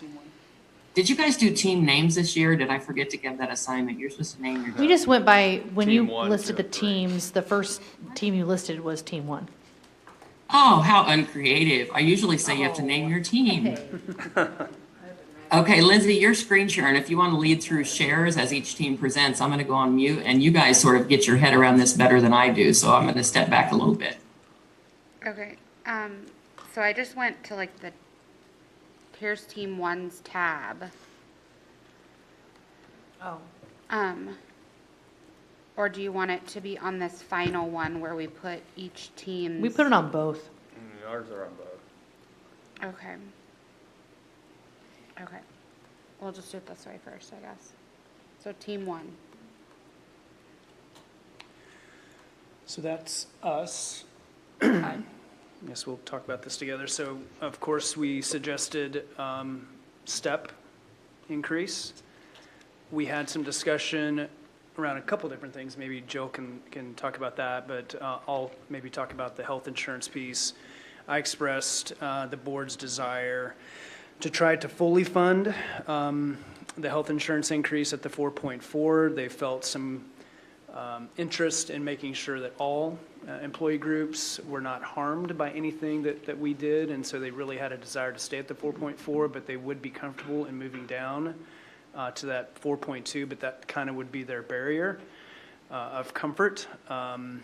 And I also mentioned, and maybe I'll ask Linda to help me with this too, that the benefits committee met, and I shared with the board that I felt like there wasn't a direct vote or an action taken by the benefits committee, but there's always been some desire to encourage people to look at other plans rather than the HMO.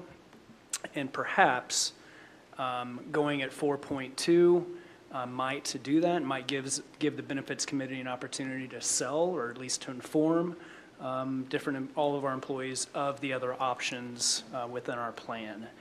So at the 4.2, and anyone correct me if I'm wrong, I think it would add $2 per month, excuse me, $2 per month to the premium rate for the HMO, but all other plans would basically be held harmless, and the HSAs would have some additions as well, still some additions at the 4.2%.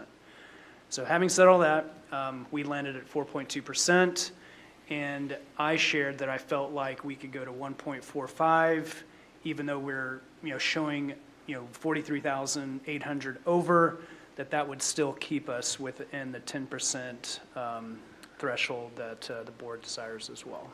And I wasn't sure if we needed to write in here the fact that some ESSER funds are going to be reallocated for a retention type stipend retention bonus or not. So Stephanie, that's what we had talked about on Monday, that the board had met on Friday to discuss that. So we can add that in here, but yeah, I didn't know how to write that. Okay. We made note of it in the other one that we were Okay. working on, but correct. Did you guys discuss specifics for eligibility for the retention? Well, we talked about that program- on Monday. program? Did we talk about that on Monday? We Like as a group? outside of what we talked about as a whole, we didn't talk about it any further in our Okay. small group. I think when we get to a formal, however we land compensation, that's important because I think it needs to be clearly designated. So, if that's going to be the sticking point of somebody, how Getting or they not. vote on the contract, I don't want them to be misinformed and then they would say, well, I didn't know that, otherwise I would have said no. Which we're really only talking about people that weren't here last year anyways. Yeah. Yeah, I assumed it was someone who taught during the 2021 school year and then also has a teaching position for the 21-22 school year. I do think that getting the retention bonus as soon as possible is what we would like, most employees, yeah. Retention program. Yes. Thank you. It has Yeah, to because be we a talked program. about a time frame too, because it was discussed whether it was November, December, or right away. So as early, so We're more on our proposal is more on the early end.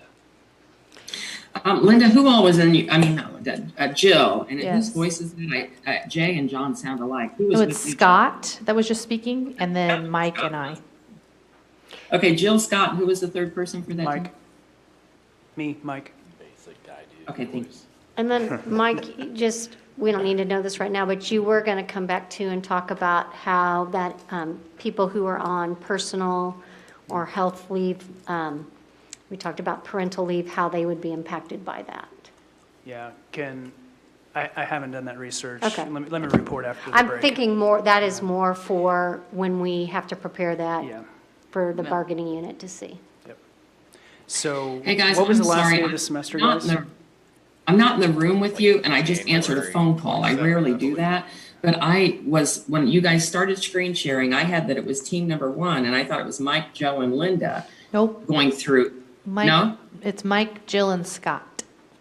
Oh, God, why did I think Joe and Linda was on there? Okay, Mike, Jill, and Scott, got you. Okay, and we're still now, just as we're following So through. for the record, what we talked about as far as eligibility, last time we met as a whole group, is that any employee who started with us January 26th or prior would be eligible, and starting the 21-22 school year would be eligible for the bonus. program. Well, so they start the school year and then they resign before the September check goes out. What does that look like? So it should be if they're processed for the September payroll, like how do we want to do that? Yeah, they had to complete the year, start prior to January 26th, complete the year, and start the 21-22 She's saying if they school. resign on August 31st. Gotcha. I think it's a highly unlikely Yeah. scenario. I'm just like, again, we want to be, Yeah. what if that happened to one employee? Would we still pay out the retention payment?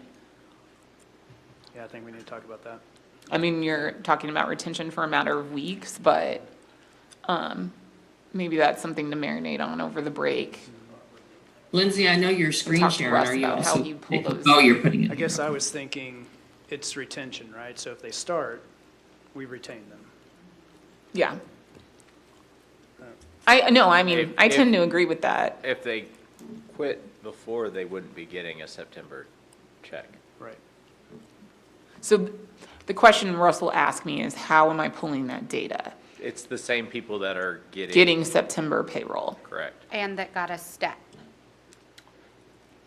Whoever qualified had worked Well, in the no, district because there's long some enough. people that aren't gonna get a step, because Because they're in limbo land. But if they So guys, is it on, qualified is for it, a step, is it started before January 26th? Yeah, we were talking about this last time, I Jay, think that he that's says right. if you Right. start with the district at least the Oh, first day after. under the current contact Yeah. language to qualify as a step. But there's some people that will never qualify because they're on there's no step other 24, step to go yeah. to. right, but just, But they qualify. But they would fall into that. There's just no step to group. go to. Okay. So those are the three criteria, Lindsay, that you just typed out. Is that correct? based on what people said, Is your mic on? starting January 26, 2021 or prior, they had to finish the 2021 school year and that they returned for 21-22. Yeah, Is the that other stuff was last just to make sure correct? Russ knows who to pull. And the third qualification is correct, guys? Yeah, because I think he actually has to like program a way into our software system to pull those names. So I just want to make sure we're all on the same page as to what that means specifically, because it's going to be auto-generated. Okay. And then And you then guys guys, can I said, back up? I took my call right when Mike was explaining on the health insurance. If this group were comfortable with going down to 4.2, they were comfortable because you thought that it encourages, employees to look at non-HMO products in the healthcare choices. But is that something that you just like assuming it does, or were you wanting to take a formal step to make sure that I think you benefits were committee saying- communicates that? Yeah, that when you present this and you present the different options, right, you can, go Right. ahead. The Benefits Committee met 2 weeks ago, and we expressed again a desire to try to encourage people to take a look at those other options. And I guess I'm assuming that perhaps not fully funding, and minor, I mean, it's $2 difference, might encourage people to again, take a look at some other options. But it also puts into perspective as somebody that takes the higher one, it's got a lot more to it. So a little, like a couple dollars a month, Might be worth it. to me is worth it. Right. Okay, got you. Thank you. I just wanted to seek some clarification on that. And we did have discussion about secondary teachers that would still be teaching 6 classes next year. And we know that there's about, I think it was a slightly over 300 secondary teachers. And, there is a commitment to get those secondary teachers to be teaching 5 over the next year. We always do want to make sure that whatever we're bargaining, it's going to benefit the most people in our bargaining unit that we can. And, we see also a lot of elementary, trying to make sure that we're also finding something to give elementary teachers as well, and not have them see, well, this group of teachers is going to get a bonus or something. I mean, and I won't call it bonus, but additional pay. And what we do need to say is that in a year, if you're still teaching 6 out of 7, our intent or our plan is that you will be compensated for that. We discussed that as well, Jill, and I think it hadn't been brought up in front of this group, but I think it would be important to maybe look at that during first semester because staffing is done in February, March. Right. Therefore, we don't get to the budget items until later in the negotiating process. So therefore, if it's something we can look at to determine whether that would be just a supplemental contract or whether it would be a certain portion of how much that person makes for that additional hours. So it hasn't been brought up. I don't know how much you talked about it, but I think it's something worth us looking at before we go into the second semester next year. Okay. So it's What not if on we our did thing. if we do some sort of joint thing on top of it, I think we could memorialize that as well. Because we have already budgeted, right? We've budgeted for those hires. So this is not an if funds allow issue anymore. That has been budgeted. Yeah, that would be great to memorialize that.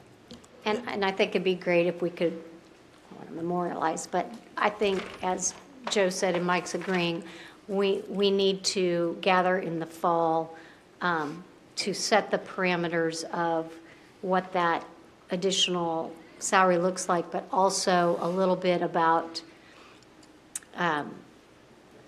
do we just let anybody who wants to teach 6? Yeah, What's we the were discussing what's that. the philosophy of the district in that respect as well? And it's just so important to do that because people are going to have to make the decision because they have a choice whether they want to teach. Jay always says he doesn't, but maybe you don't. But, you know, there's a big difference, you know, you want to know what you're agreeing to, I guess is what we talked about in our group, so.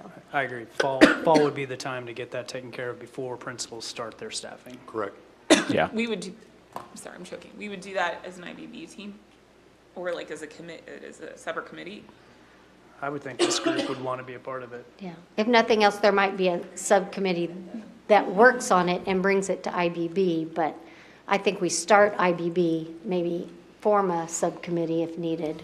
Okay, because that would go into the contract. Right, I think there's going to have to be some It could be. board input on that, and there's going to have to be, you know, There's going to be some challenges with it because we're not going to know, without knowing how many teachers are teaching 6, that becomes a financial challenge of knowing how much money we need to budget for that. but we should be able to ballpark by looking at historically the last couple years, which positions are going to require 6. So guys, I think that once you're doing exactly what you're going to do as a group after you get all 3 options in front of you, and I'm going to try to be your timekeeper so you actually get to lunch on time. Can we come back to dig deeper here, but see group 2 and 3s before lunch? I think you got some valid conversation going on, but I think that's the fuller conversation after we see all 3. Is that okay? Yeah. So we're done, thank you. Team 2. That's quick. Talk about fast and that's efficient. us. All right. Joe, Linda, and Okay. Jay. There we go. Okay, who's So- going to present? We had a couple other things because we had talked about it and then I zeroed it out. Was with that 6th about putting it to the base and we went over more, but you know, that is what it is. I think for me, part of the value was staying competitive in our area too. And I think we have to acknowledge that a neighboring school district with even, you know, like a 1%, you know, 1.5% will surpass us on the pay scale. Olathe, they're about even with us right now. So, and I can't remember if theirs is, if this is the end of the 2-year agreement that they had, or if they're about to. I think this is the 2nd year, because it was, So they are working on their salary schedule for next year. Okay. They are. I sat with somebody by Olathe at our meeting yesterday.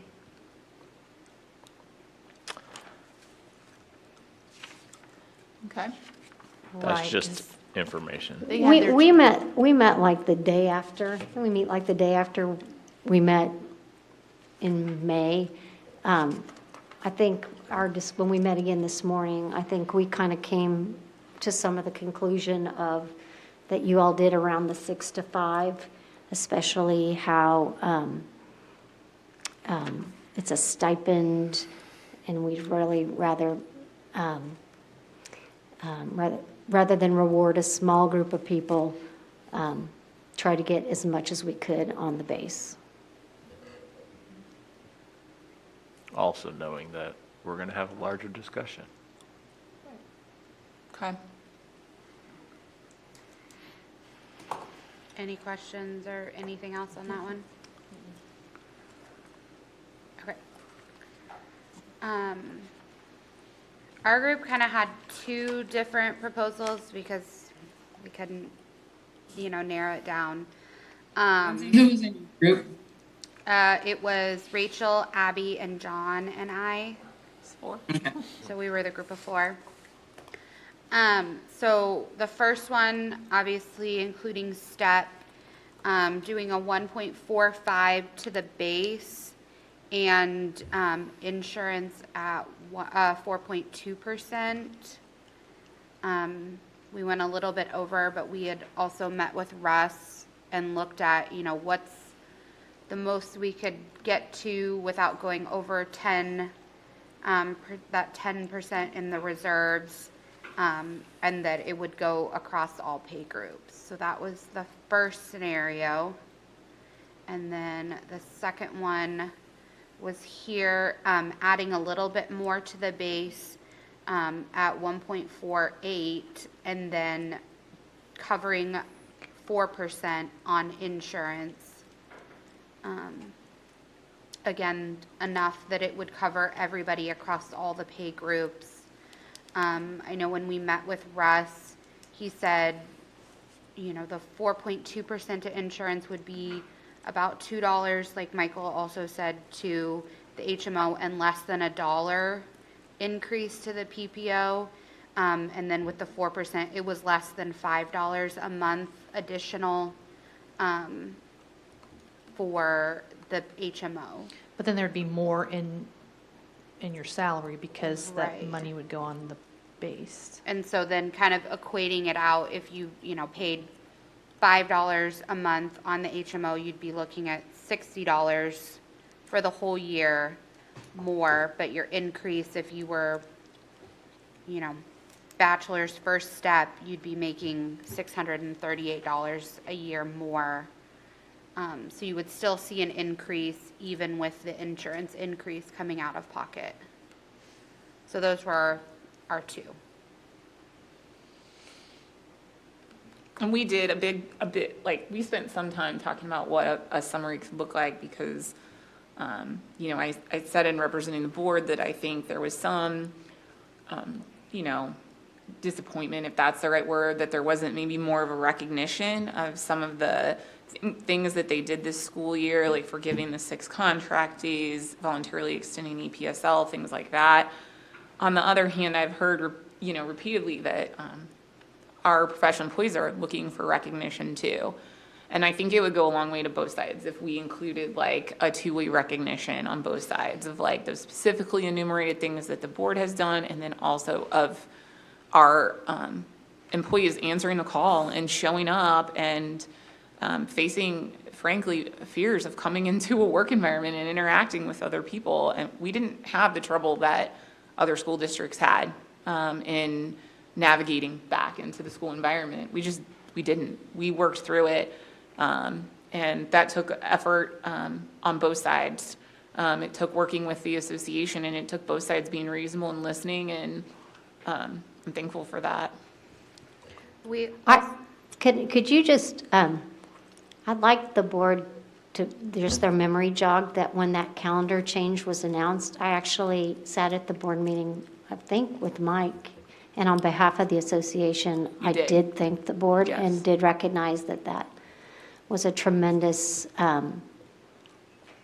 benefit that teachers would appreciate. So in the future, any ideas you can share how we can be more public than that would be helpful. It wasn't, I would say more, it was just, being really concerned, the budget cuts that were done to get to the 3.79 or whatever it is on the table, there's a lot of work that took place behind the scenes to get there, and they felt like we've done all this work and we're hearing that it's not enough funds to meet the interest, and that's just a little bit, when you've done that kind of work in the background. However, I think we've really had a huge benefit from being able to reallocate the ESSER funds, and that's really helped, frankly, with a roadblock that existed on both sides of how we get to meeting those interests.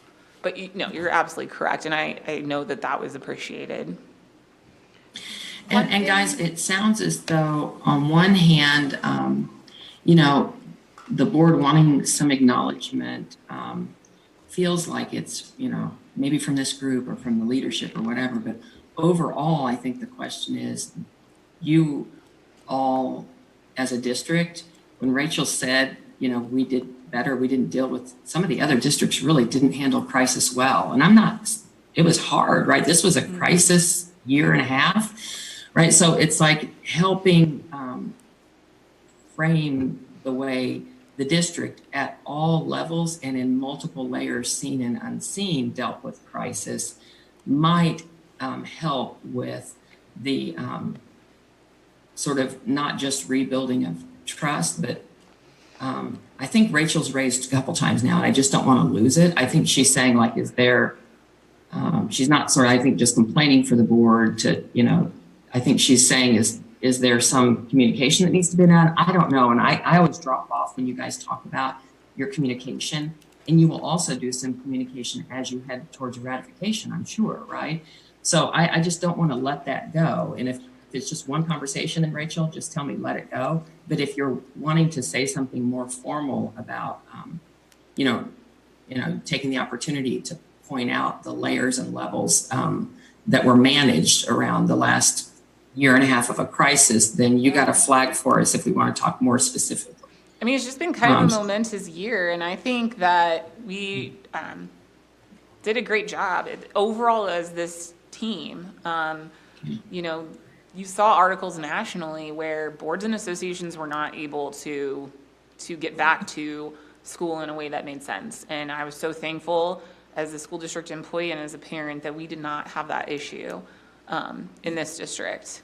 We problem solved together. And I feel like, some recognition of that on the, just because it's been such a momentous year. I think in future years, we just have a summary sheet at the top of here's what we did, but it was a different year, and I think to the extent that there's an acknowledgement of things done, it should absolutely be two ways, because both sides did a really amazing job in making sure our students' needs got met this year. That's a little flowery, but it's our last session, so maybe I'm just getting, or potentially our last session, so maybe I'm just getting emotional. We also talked about, we kind of had the same conversation about, like, even if we're not formally saying wanting people to move towards potentially lower cost health insurance plans, that maybe a benefit for employees would be having some sort of like insurance fair or more education, because you do have to really delve into the plans to see, like, is this plan going to work for me? Is it going to cover my doctors? Or is there a less expensive plan? And, we talked a lot about, especially like newer to the profession teachers, they don't know that that's something they need to do. And so they just, they sit down and they're like, well, I think this is what I need. And they sign up for something. And so probably just more education for employees about like each of the plans would be beneficial. Yeah, it's an awesome suggestion, and actually Linda brought it up to our benefits committee, to CBIZ, our provider, and they've committed to looking into that, and we can do it through instructional fairs. And actually, one of our benefits committee members suggested that our secretary breakfast, we do that for those secretaries, and then look at ways in which we can kind of advertise that and provide more information to all of our classified staff as well. So it's something that the committee's absolutely looking into. Interactive flow chart. Yeah.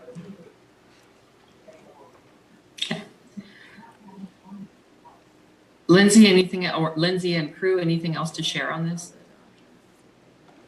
And do people have questions for Team 3? Yeah. Guys, I think we said we'd take an hour lunch, so we'll come back at 5 after. Think about the different aspects or the different focuses from the 3 different teams in light of your interest in your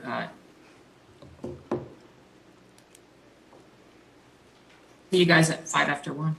Thank you. Thank you. Thanks. Thank you.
Did you guys have a good lunch?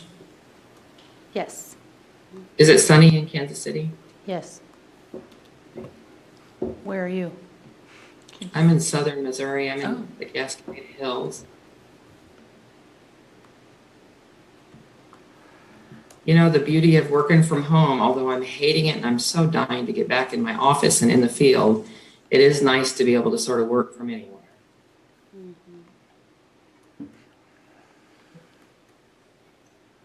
We waiting on anyone? We're ready to go. Let's go.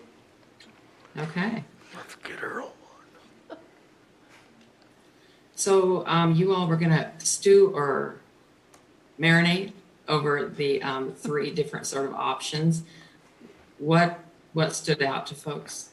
There were some things that were distinct a little bit, particularly in the first teams. What are people thinking? I mean, we're close, I think, in terms of what people presented. I think it's a little bit challenging in terms of, you know, what's the prudent thing to do with respect to the health insurance contribution. I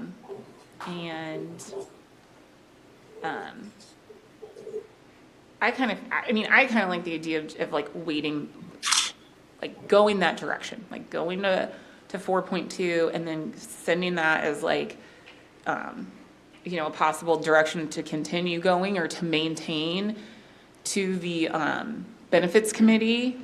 And then as we do negotiations for next year, to have some feedback from them, since they're represented by all of our pay groups, you know, as to, because I assume it does have benefits for all pay groups too, if we have a better distribution on the lower tier plans.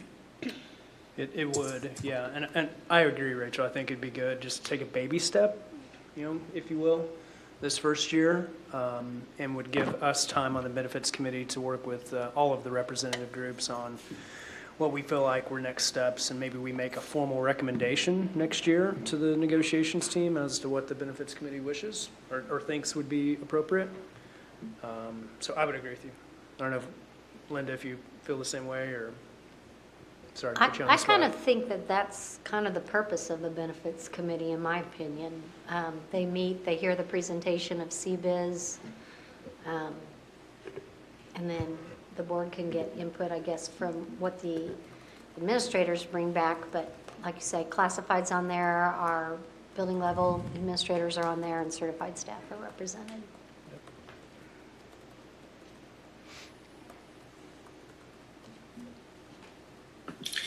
So sort of seeing, I know you guys will seek consensus on a whole economic, you know, package, if you will, but does it feel as though 4.2 is probably something you can set aside and say, okay, if we allotted where the 4.2 was set aside, that we kind of do have, you know, tentative consensus on insurance, now let's focus on the other pieces.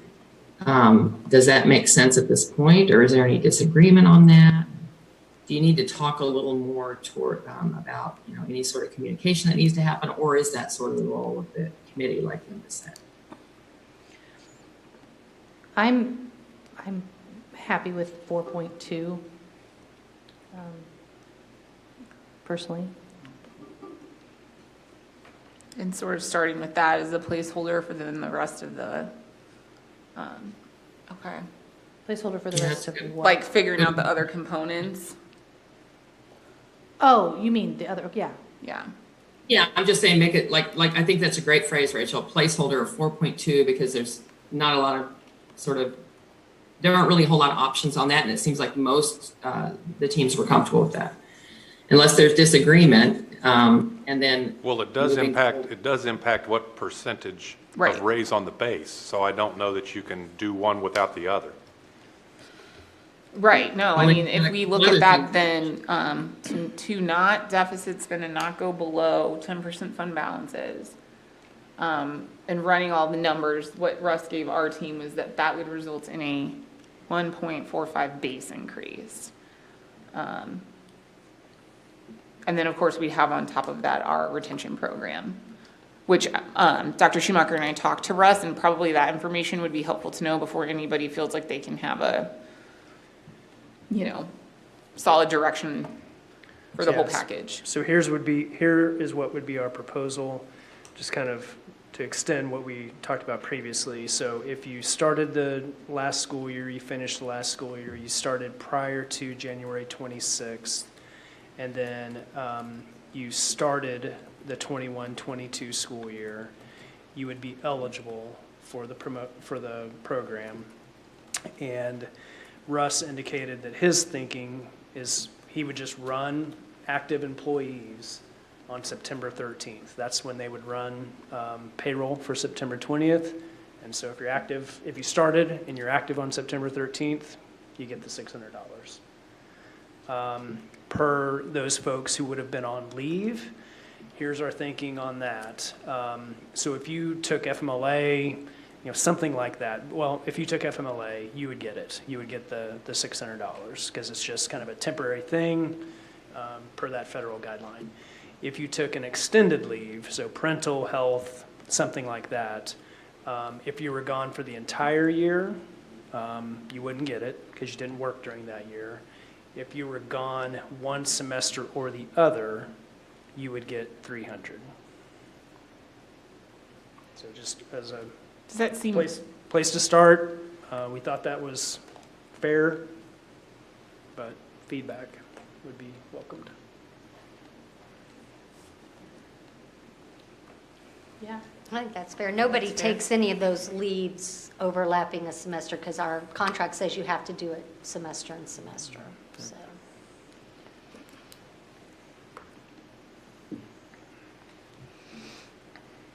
Good. okay? And I think it's good too. That sounds like, is there anyone that's not treated fairly in a system? I mean, we couldn't think of any as we went through scenarios, but we'd want to make sure everyone gets treated fairly. Okay, because that way too, my thought is then what if someone was hired for second semester and they worked the whole semester and they came back, we're not giving them anything? Right. Right. But we And- gave the people that were on leave first semester and came back semester $300? Well, if they started January 26th or before, and so they would have worked second semester, so they would get the full 600. Okay, because as long as they were there by day one of the first semester. Do we Right. have, Second semester. our second semester, do we have anybody that was hired like on January 27th? Sure, 28th? there's going to be a few, and all of us need to be prepared to deal with that if this is the guidelines that we have, because there's going to be some people that were hired in February or something like that, and by the guidelines we have, February's a little different to me than I agree. February 27th, but I Right. know a cutoff's a cutoff. we just have to understand that there's going to be some. I only have it because Was there a board meeting on January 26th? It And was so a are you Tuesday, going by their approval day or?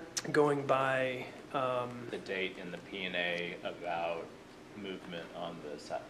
I think that because it's already in the P&A and it's easy to explain, it's people who qualify for a step.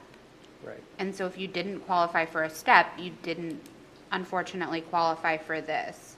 And it's not I mean, in some ways it's an arbitrary date because it's a date that we've set, but it's a precedented date of, that's how we make decisions. I think that's an accurate way to put it. There's no one that doesn't qualify for a step for reasons other than the amount of time they've worked. There's no one that maxed out. I don't even know what your pay scale looks like. They would still qualify, there's just nowhere for them to go. Okay. You qualify for step whether granted on the salary schedule or not. Yeah. There's probably better phrasing. Yeah, because there's like that 1, 2, 3 people. Yeah. that are at step. And people who are at the end. That's what I'm thinking. The 1, 2, 3 People- people do go to the fourth step after their second year. They go from, the 1, 2, 3, they're only there for 1 year.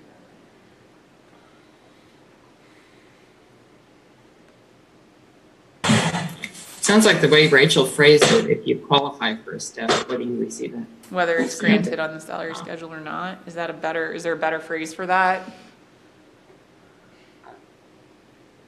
Probably not. I think that's, I think, Regardless of placement on the salary schedule? yeah, I like that better. Yeah.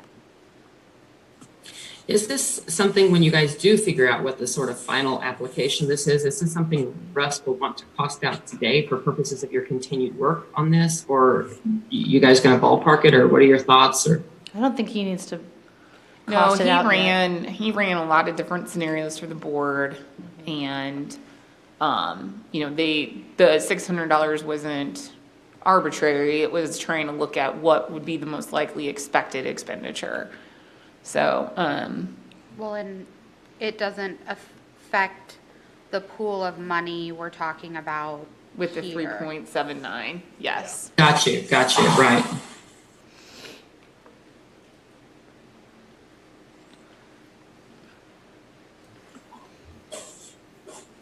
So I guess if we are generally comfortable with that sort of retention program,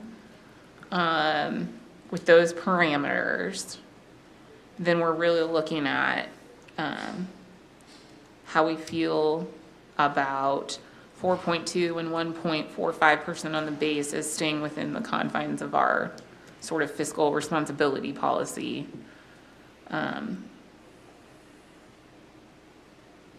If anyone has like any more thoughts about that. I understand that. What I'm nervous about in coming years is locking ourselves into whatever is left over after the board does their budget is what's left over for teacher raises. So looking at it that way in the years to come, I don't like, just kind of feeling like we're the last ones to get budgeted for.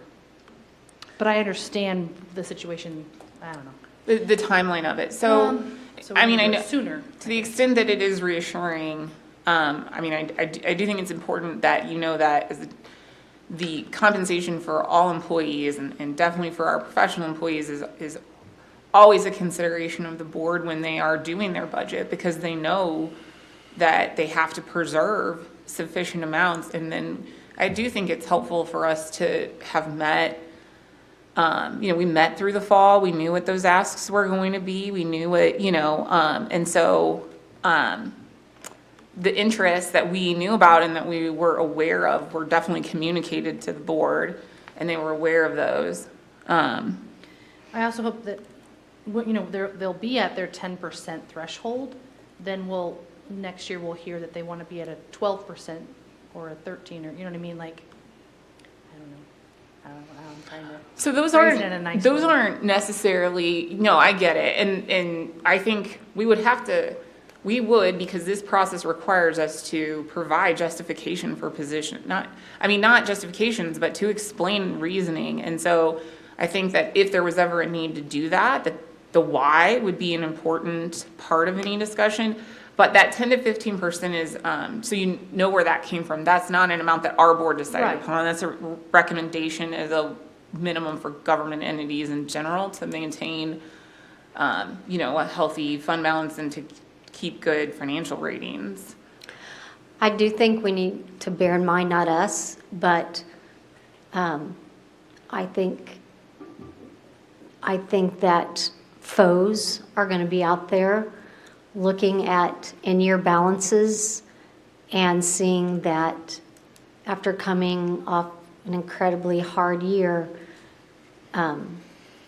money is being put into reserves. And I think that's hard with I think that is hard with our friendly legislators, and I think that's an attack point that comes from us from those who are not friendly pro-public education. And that's not a commentary on what the board expects, but you know, like I say, I've been at the table now. I think I went back and saw this was 11 years.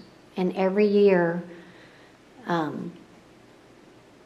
there's this deep concern that, you know, what if? And eventually, I'm going to come out right and say, I said it before and I understand it, but I don't really understand how we're bargaining salary when the amount of salary that's there is given. And I understand that's transparent and that's good, but I also want to reiterate that there has just been a budget presentation that we all sat through, and it was not very specific. It was very, general funds. It doesn't dive down deep. And I don't understand that process, and I think it's going to be hard if year after year after year, as Jill says, the budget's done, and then this is after we funded everything we feel is important, and whether I'm not putting words in the board's mouth, but that's the perception, then this is what you have left over to do. And we did come from a situation where we haven't ended in the deficit, in the red, the last several years. And we're fortunate enough this year that we have ESSER money, and so that helps a lot. But it's like we say, it's not money that's there next year. And I don't know how we tackle this, Stephanie. Maybe that there's more input. I know that that's a prerogative of the board, but that is going to be something we are going to hear from our members. So I just think it needs to be out there as we think about moving next year. It's, So, yeah, Rachel said something maybe I want to loop back to. Linda, I hear you. I mean, I think the challenge anytime in interest-based bargaining when it gets to economics, and really not a lot, truth is, there are a handful of districts in Kansas that do true interest-based bargaining from beginning to end. A lot of districts may do interest-based bargaining for their non-economics, and then they go ahead and say, okay, now we're on to economics, and it's just traditional, right? Because no one's really figured out sort of how to, I guess, truly do economics in a collaborative way. And part of that is, there is this line that says what an employee association can bargain over. And I think, so many districts, and I'm not speaking on behalf of Shawnee Mission, I have no idea if even the districts had this conversation, but, last year you all did take a deeper dive, line by line items, kind of on everything for your, kickoff to get into economics. And so that didn't happen this year, and it can happen if it's more of a comfort level and there's an opportunity to give input, but there's always this fine line that those other items are not negotiable. So most districts and even employers are hesitant to really go line by line and focus a lot on their other spending because it's not negotiable. Now, the question that you're raising, Linda, is there a way to have input before things are already line item and money's decided, before, it gets to y'all. I don't know the answer to that, but I did hear Rachel say something about timing, like, you all bargain all fall. There is a timeline that the board is doing a tentative budget. Is there a way that there can be a deeper dive on salary with this committee that communication, or that can be communicated to the board as they do a tentative budget, they've got a little more input from this group? I don't know the answer to that. I mean, outside of collaborative bargaining, it may be, outside of this, teachers showing up at the board meeting, or, whatever traditional unions may do to put pressure or to communicate to a board that they have no avenue to communicate with. But so I don't know. That's something that y'all should think about as an IBB committee going into next year. And so in terms of, yes, we deal with economics at the end, but any sort of sense that you can give to the boards that you guys either aren't on polar opposite ends on where you think you're going on salary, or, the teachers feel, and this committee feels they have a little more voice before, things start to get put into a pretty strong draft of a budget. Last year when we did economics, in addition to salary, step, insurance, we talked about positions that the district felt, the board felt were important to fund. And we had input on that, including administrative positions, social workers. And I feel like those decisions were made this year. That's what I'm talking about. Now, the board ultimately got to made those decisions, but we did have input last year on that process. And then after that process was done, then this year, the district added multiple administrative positions through the year, not funded by ESSER. And so I understand the reality of this, and I do appreciate the fact that we're not in two corners just trying to go for a pie in the sky. But last year felt like we were a little bit more of at least, a little bit more into that process than how we did it this year. I think last year's Russ's budget presentation had more to it. It's not that we actually went line by line through the budget, because we didn't technically do that. He just had a lot more slides with a lot more different things that were funding and things like that. So I think he abbreviated this year just because of okay, well, we're gonna all watch the budget presentation and listen to the board meeting, but I understand that, and I think we can, continuously tweak and improve this process. One thought I do have that I think, it's been awkward on my end as well, Linda, right? It's different. There's so much value that comes from this process. We don't get the value of, we asked for this and we pushed this party here and we got this. That's gone. We don't have that value because the district is required here to lay all of its cards out and say, this is everything we have, negotiate with it.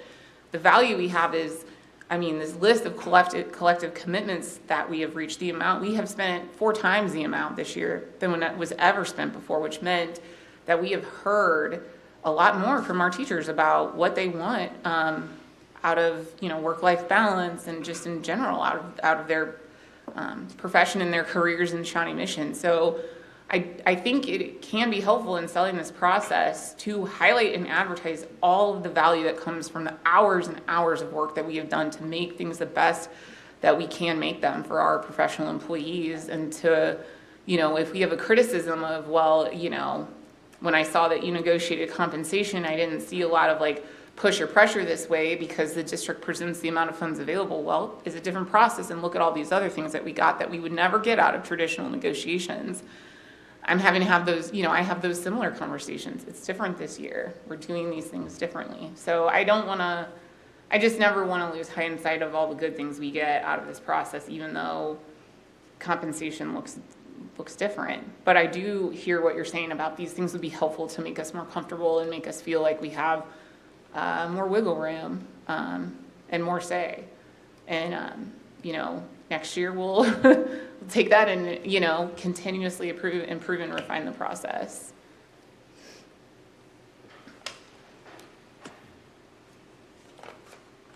What do other people think?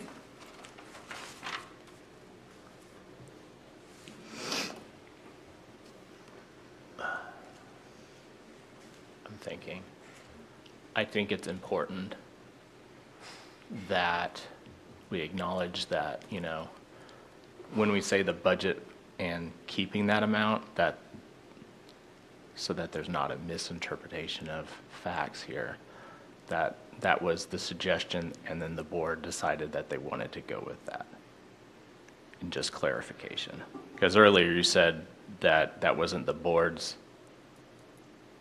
it was budgeted that way, but it wasn't at the discretion of the board. It was at the discretion of the community organization group, whatever. I can't remember exactly. But it's a board policy that was enacted by the board to have a specific fund balance. Right. I was just saying that they didn't pull that number out of thin air. When the research was done, they pulled it off recommendations by a government finance recommending group or something like that. There was authority for it is all I'm saying. Correct. I'm just saying the way it was stated earlier might have left some interpretation that it was out of their control. Yeah. They could decide to run 2% fund balances and we could have our entire financial system taken over by the state. But, yeah.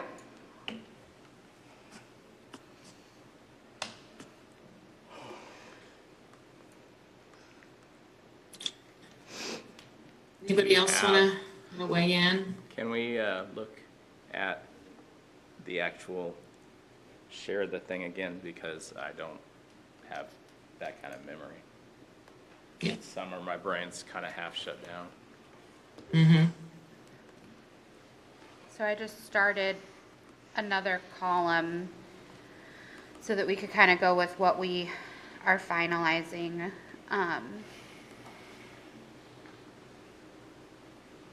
I mean, if we've come to the consensus that we're at 4.2, like, there isn't really, to me, a discussion about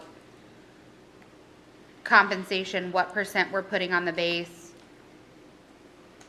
because we already know that this 1.45 is the max that we can go to. And I think everyone's pretty clear on the fact that we aren't going to leave money on the table. I would agree. Right. Going back to the value statement, I feel obligated to say to remain competitive, and if, just being direct, if Olathe goes higher than 1.45, they will outpace us.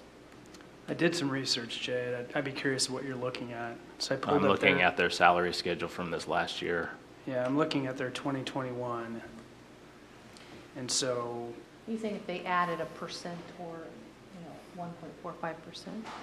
Correct. they're just still so far off from us, though. So like, Masters Step 10, they're Oh. at 55.9. I think you're talking about the very first step. I'm talking about the first step and the last step. Yeah, but That's it's all not I as looked rich at. as our schedule is overall, right? I mean, it's really hard to It compare used apples to to be apples with very schedules. different. I don't think it's, I think we blow them out of the water, frankly. So at Bachelor Step 1, they're at 43,286.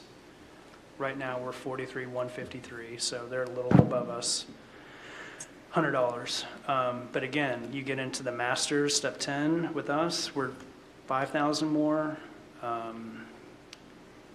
Master Step 12 are 7,000 more. So they would have to make up a ton of ground. I think one thing, and this is not something we can tackle anytime soon,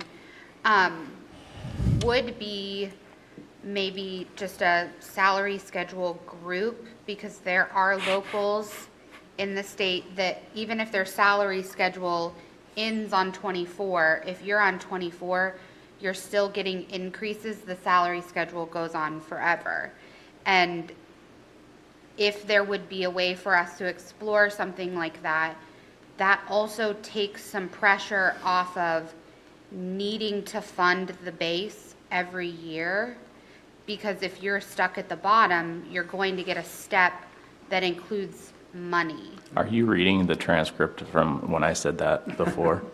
No, but I've And if heard we you would talk ever want to about look it. at this salary schedule or negotiate that, we would think definitely we need to start really early on No, that. and that's what because I think I said this last month, everything's confusion. I do think as a whole, we have to have a salary committee to look at it, because when we have 48% of our staff at a spot that they only receive the base raise, Yeah. we're going to always have issues. Speaking for Mike, I would be all for that. I mean, anything that would make us be able to recruit and retain people better, I'm all for. Yeah. So can we make that as part of our collective commitment or agreement that we are going to establish that and start working on that when we come back to? I'm good I with mean, that. I think the finance, I mean, obviously we'd have to have someone from. Well, it would be The a finance separate department. group, because I would want that, I would want others, I want staff that is not For sure. at the table. You know, I envision this being A subcommittee. a subcommittee. I do not want to be on that group. I would like to be on that. You guys you're basically saying that, like right now, you're addressing salary concerns with across the board. I don't know what you guys refer to it, that 1.45 or 1.48, whatever. Yeah. You're saying if you had a salary committee to look, you could apply your available funds more, in a way that meets your interest rate, because you can do targeted areas. Is that what you're saying? I think Like folks that it's not getting rate. the salary Okay. schedule needs a general overhaul, because the way it's structured, to me, it puts us all into a no-win situation every year off the bat, and that we need to look at it as a whole in a way that it can address the needs of all of our staff. Well, so I think there's three things that are important. If you guys are going to assign a subcommittee, we've got about an hour and 15 minutes left, and make clear that you all as a group, if you have consensus to have a subcommittee to look at the salary schedule, is it look at it and see what may come? Is it look This at it is for because- future. Huh? This is for future. Yeah. This is Yes. not Yeah, I for know, this it's year. future, but Linda said, It's could just we make really, that commitment? don't let it fall I'm- through the cracks, because we Correct. don't want to be in February next year. I mean, it takes so much time, and from my understanding, it's really complex, because you have to have sufficient money to increase the base when you do that, to make Well, sure and that no one is I don't know if you're gonna harmed. increase the base yet. Guys, you're going into what I'm saying now is you're going to a territory that if you say, yeah, let's do the subcommittee to look at the salary, the subcommittee is going to come back and say, I thought you wanted us to look at this. I thought you wanted us to look at that. I thought you wanted us to look at that. Right? So you have to think about, there's also, you can contract with the organization that will help you do that, right? But I guess what I'm saying is, What not is be the careful what you scope look of for, the 'cause it- subcommittee? hard. But I'm saying if you're going to establish a committee, be mindful about how you establish it. What are they tasked with? Who's on it? What's the connection to you? What is their goal? Otherwise, you may have a subcommittee that comes to you with a proposal, and it may address their interest. And their interest may be this chunk. It may not be a comprehensive look at your salary, where are your problems. Like, I think you'd want to look at turnover. You'd want to look at recruitment, right? So you need a whole, other than just make it better for what? And if that committee is not plugged in with some of you, and if it doesn't have a clear direction, Well, then it's going to cause you more problems than it's worth. And it seems like you guys are moving quick in that direction, so I just wanted to get that in. I'm sure it would be Jill and myself. I don't know, John, if you, and then Mike would be spearheading on this end, and then I'm sure there'd be Allison and others. Russ from Yeah, budget. exactly. And then I think that would be kind of the steering group of it, and then we would formulate out and get input from, Teachers across it. And- Correct. Well, not just teachers, counselors. yeah, Psychs. The bargaining correct, unit. the bargaining unit. Bargaining You know, an input may be, everyone wants a raise, right? Is it getting input to satisfy people? Is it getting input to meet interest around the starting pay, around people that are not moving, around a certain point where people leave, right? You got a whole lot to look at. Where's your, right? So yeah, definitely input. That's it. You guys are all about that. But I also like input will establish expectations. I think we're kind of all on the same page. I think so. Okay. I think Jay's suggestion of good. that steering committee would help guide the rest of the bigger group as to the outcomes Scope. that we want to. Yeah. Gotcha. So then if we're looking at just for this year, I mean, we don't have it filled in, but if we're saying insurance is 4.2, then the increase to the base, are we saying that's 1.45? Yeah, two of the groups have that. Yeah, I agree.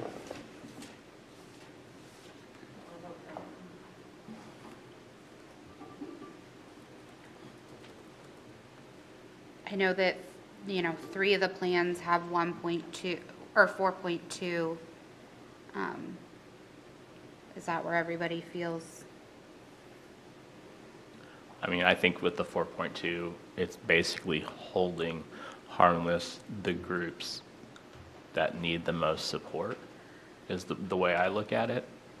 And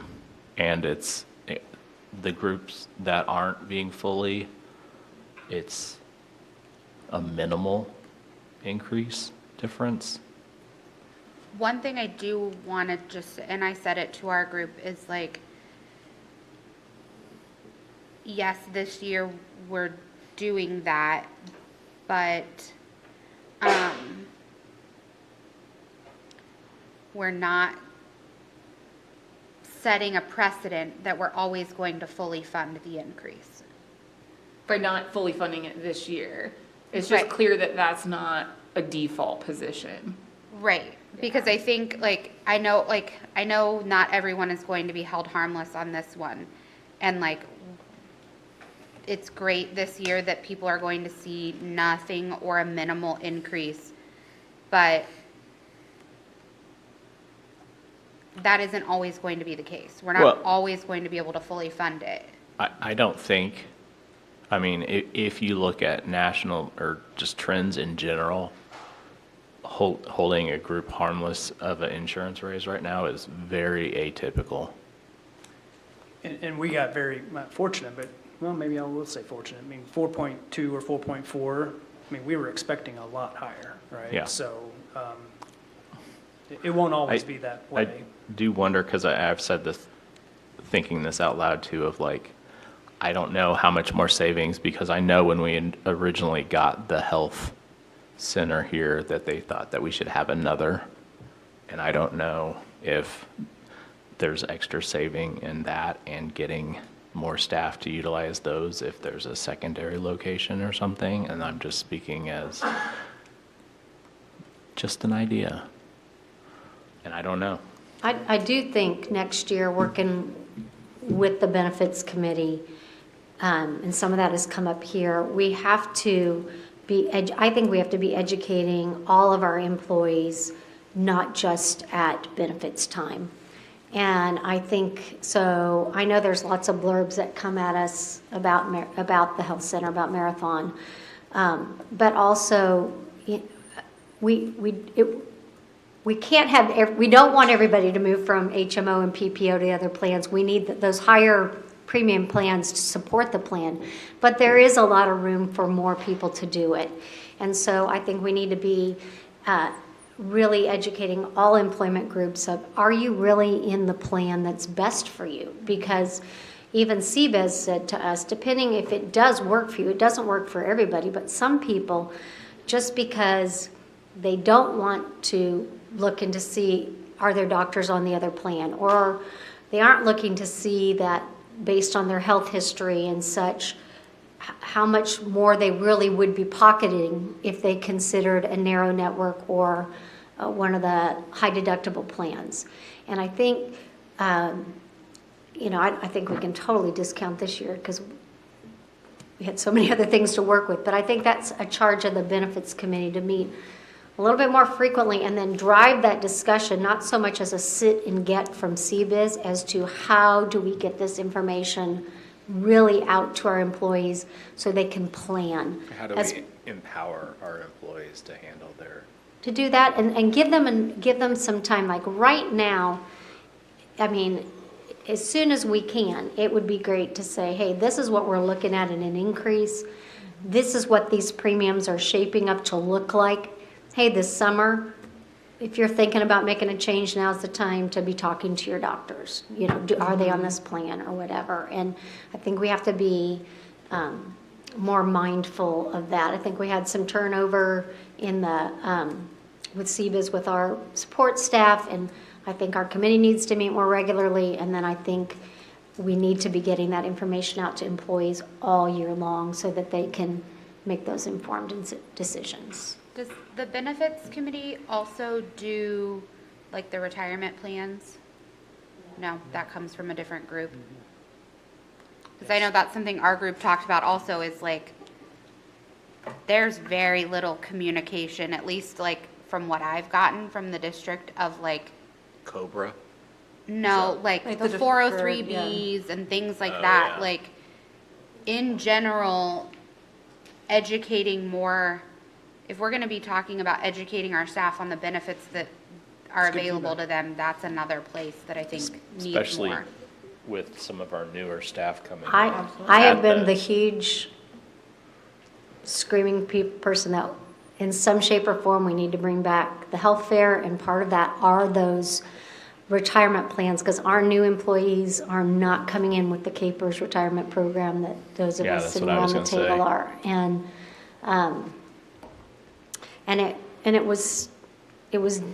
I think it was really successful the way it was done when it was done, but it has been 6 or 7 years since we've had a health Oh, fair. I think it was the first year I was in the district, was the last one. When was that? About 7, 8, I don't know. I can't keep track. There was one my first year in 2007. Where does that, Linda's on the benefits committee, but where does this feedback go? It feels like the benefits committee is a little siloed from the IBB committee that has a peripheral, very important, role in the decisions you make around benefit funding. So where does this conversation go from here in terms of giving that back somewhere? Frankly, I think it falls a lot on my department, on getting this information out to our staff and finding ways in which we can advertise better for all of these different things. So I wouldn't want it to be just us, but to access the association, the benefits committee. But if we're not getting information out appropriately or delineating information out well enough, we need to look at ways to do that. So all of this is helpful. But to answer your question, I think it does fall on HR. With support from NEA. Yeah, absolutely. Yeah.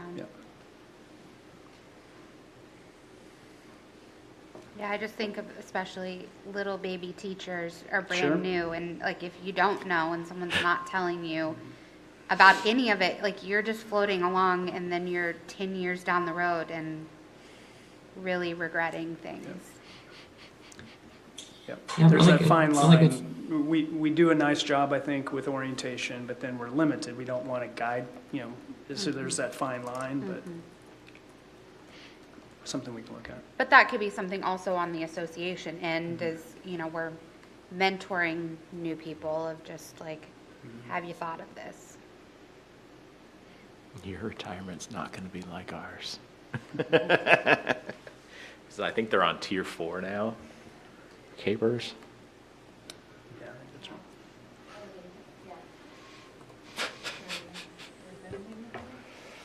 So we're saying step column 1.45 to the base, 4.2% for insurance, $600. and the $600 from Retention ESSER. program. And a commitment to look at. Make sure we say that. Just so you know, I asked Allison to run what that would be for an average professional employee, and that would represent 3.62%. And I will ask them for the range too, because there'll be some that are below that and above that.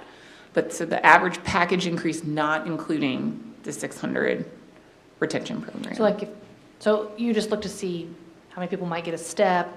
Do you guys just make a guess at how many people would move columns, or do you? I don't know. Okay. Well, there's it gets budgeted. Joe, you know this, right? Yeah. There's like a budget number. Yeah. It might be rough, and it might not even include column, because I think that's a low, right? Like, what's our number on column movement, isn't it? Column's Is- like $600,000. Budgeted, Oh, yeah. that's pretty big. So that, it fluctuates year to year, but. Hard too, because now since people they move throughout the year, that, but I mean, some people start in September, some people's salary goes up in December, some in April, so that's kind of a, It's a hard guess. And as long Hard as guess. it's like, Trends. And Rachel, not are everybody you loves including the math. healthcare with that? So when they see it's an average, they're like, oh my gosh, I'm gonna get a 3.7% increase. And so we have to be like, that's if you got a Actually- step and you got, the base increase and, anyways, It I is think different we- for Also each include individual. the value of The healthcare overall in that. amount of money that we're increasing, that pool Yeah. is 3.6%. Oh, He's I including the see. value of the healthcare in so that. that's different. but That might I be- think to be transparent, when we're Yeah. saying it to the bargaining unit, we need to say, for an example, if you got step, column, and the percent on the base, this is what your package was. And it comes down to traditional numbers of, a lot of times the district reports it as the amount going to the fund, whereas we try to break it down differently. Per individual. Yeah. I And think it's that just a would- difference of how it's reported. Like Rachel said, the overall fund is increasing by whatever percent to individuals and then listed out as step column 1.45. Because I think that is transparent of the amount of the bigger pool is growing. But yeah, people see 3 point whatever and then 1.45 and it gets confusing, and then I think, Could you could you just Mm-hmm. make the new salary schedule when you send it out? I We always do. usually do. That will definitely should go out with our final, whatever we put So out. then that way, like, you know, like I would just go find my number. And actually, if you go into our budget and there's folder, those Samples. there's actually the whole thing. He's got, you can play around with it. You can change numbers. What you I call like it? live I just mean documents. like, trying to be transparent. I think we usually do attach it with the red line.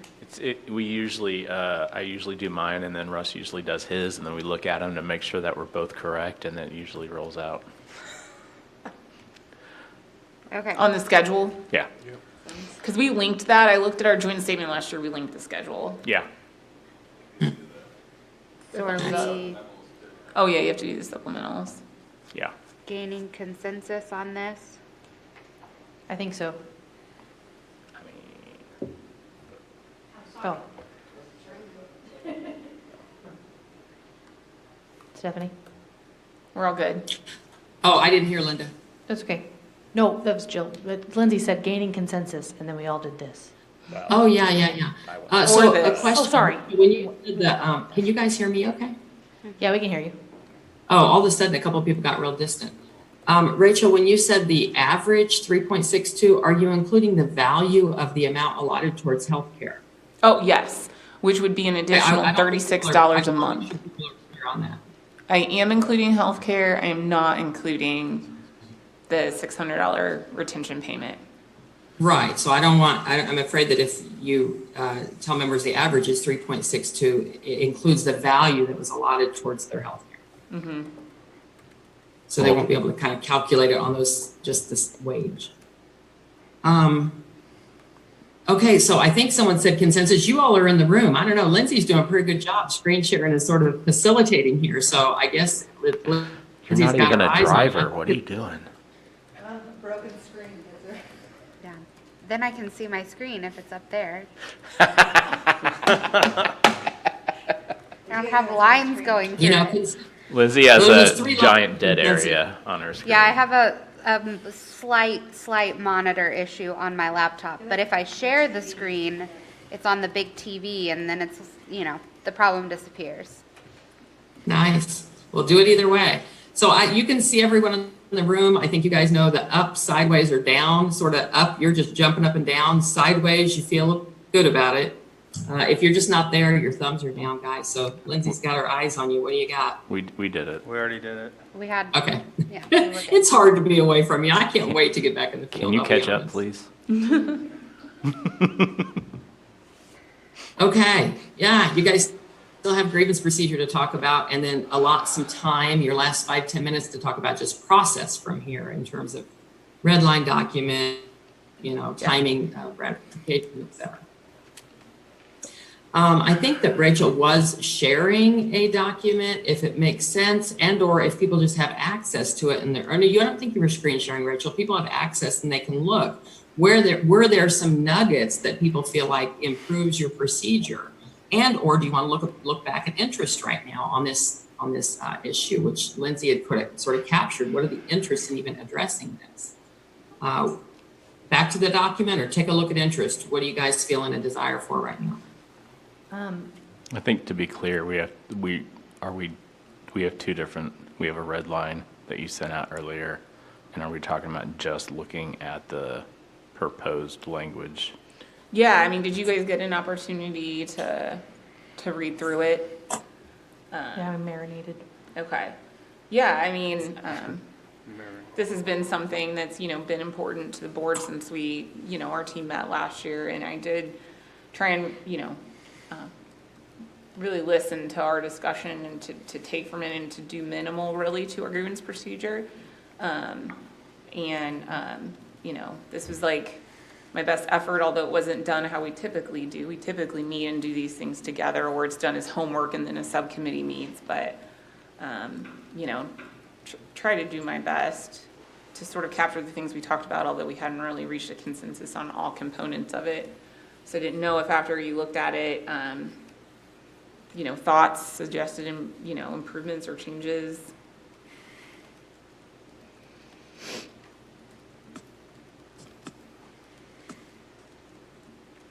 And does it make sense to break it down to each section? I kind of said when you went to your break, like you don't have to bite off the whole. In other words, you can find some value in some of the changes, and maybe the others you're not there on.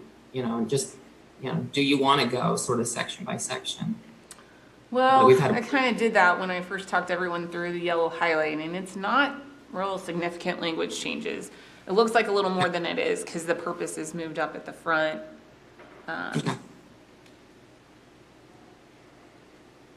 The biggest change would be clarifying the procedure for the association and the board. It does not change really anything with respect to the procedure for professional employees except for highlighting for them at the top, sort of like this opening statement that it's for employees to resolve their concerns with administration and to encourage those free open communications.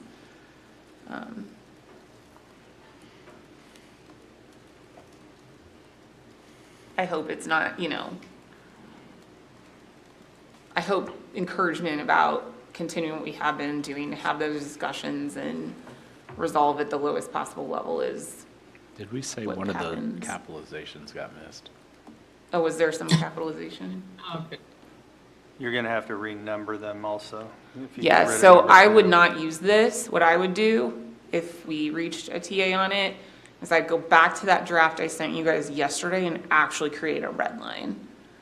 I won't use this document. I would print it and put it aside and then create a red line from the last red line draft I sent you guys.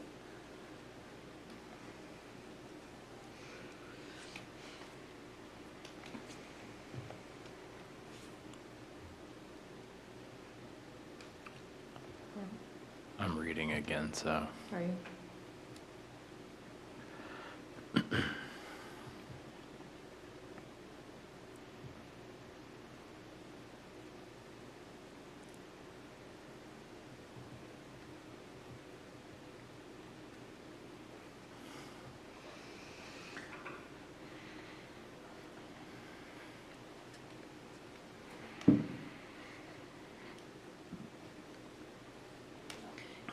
Is there a reason why you have to also include, okay, let me go to where I'm at. Number 3, general provisions.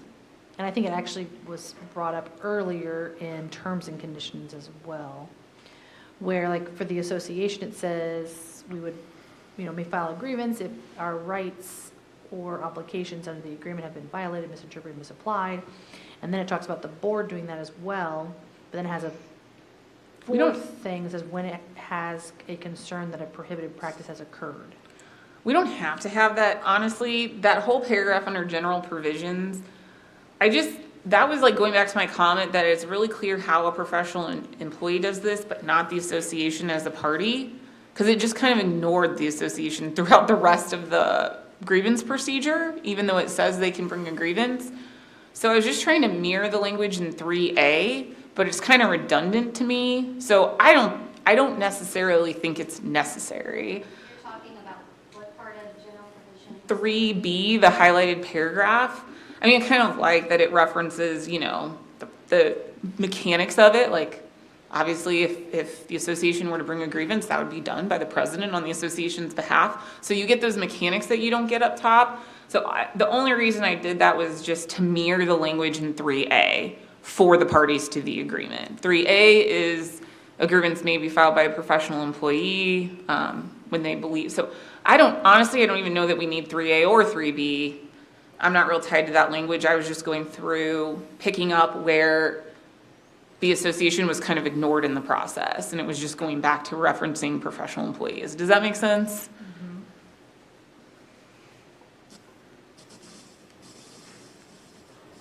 It's not necessary. That's the only reason I did it.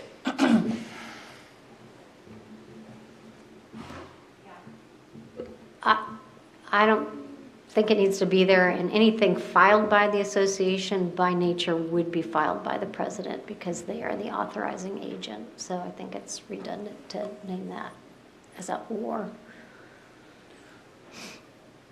Like the association couldn't file without Without Linda. I'm the official, in our Constitution Okay. and bylaws, I'm the official, that's my designation. Okay, I'm gonna Or take not that out mine, then. my What position. if you're incapacitated? Your My bylaw- duties, then, the vice president. Then we're would gonna assume. hold her hand and sign her name. I know that like that paragraph 3B isn't necessarily like completely necessary, but I also don't think that it hurts to have it Okay. just clearly spelled out. It was just my instinct as like I was writing it, like, okay, if this is how a professional employee does it, then this is how a party does it. But, It goes back to what, if any of us are gone, at least it spells it out. good point. Oh my God, does anyone have a charger? I'm about to die. I have a charger. Thank you.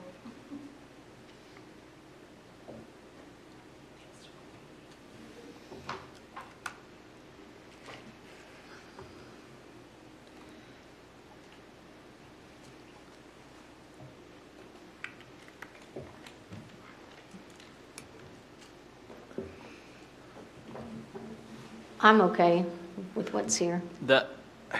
The only thing I think in regards to having a more timely process, I think during arbitration, once it's started, I think that sometimes communication gets dropped or delayed. And I think that's one of the problems. And I mean, I'm just thinking out loud here of, you know, if you're not communicating with one side, doesn't matter which, isn't actively engaging or replying to the arbitrator, that there maybe needs to be some sort of deadline on whether or not it gets dropped. Okay. You know what I'm saying? Yeah.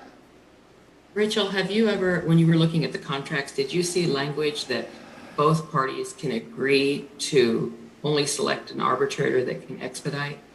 Well, it says, there's language specifically addressing whether an arbitrator can get a decision out within 45 days.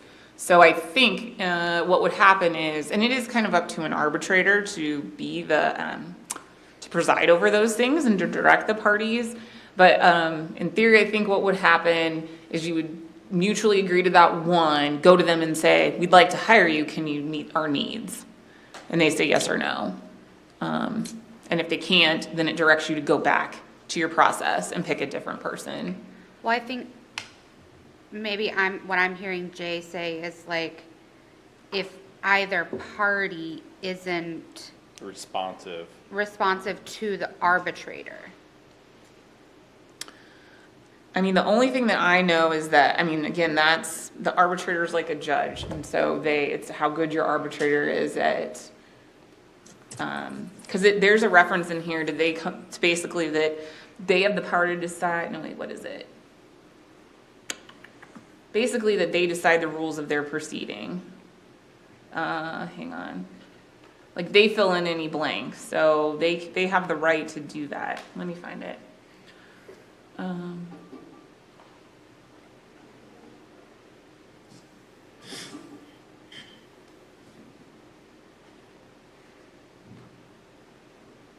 Okay, in any arbitration under this article, rules and procedures not, this is great, you know a lawyer wrote this, not herein otherwise specified, shall be determined by the arbitrator in advance of the hearing and after consultation with the parties. So either party does have the ability to kind of say like, we would like this, and the arbitrator can grant or deny. Because they have that authority under that, it's paragraph I, level 3I.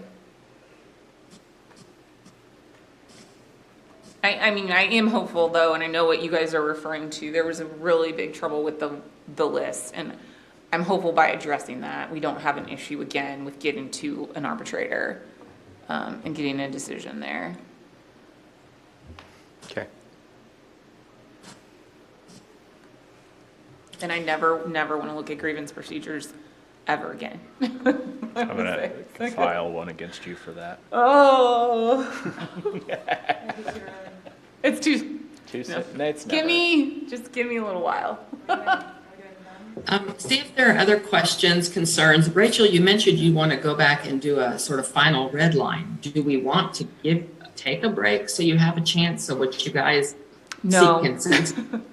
Your So- TA, or do you want to? No, I mean, we I can't. think we I won't need a even list of ratify homework. until- Yeah, I will have a list of homework following this.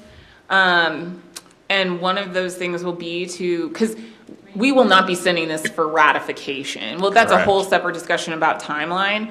Obviously, if we have a TA, the board could then move forward with classified and other raises, July 1. But I would do a red line and send it to the entire team to check my work.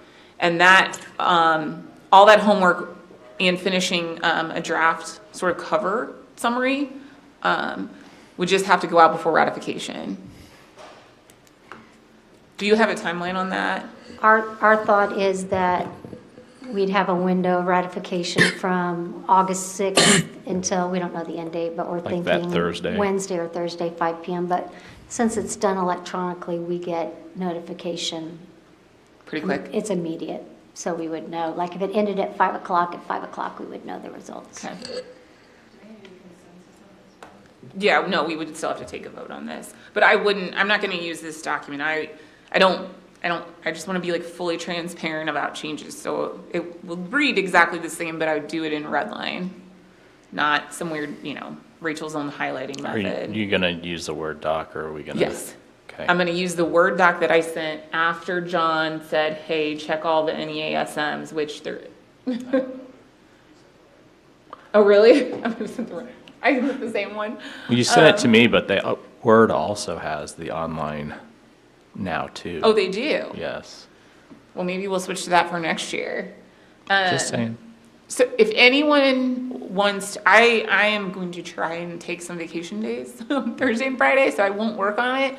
So if anyone wants to take the red line and double check your association name everywhere to make sure it's how it should read. But whenever it's back in my court, I would red line. Are you trying to get this done to bring before the board on the 14th or the 28th?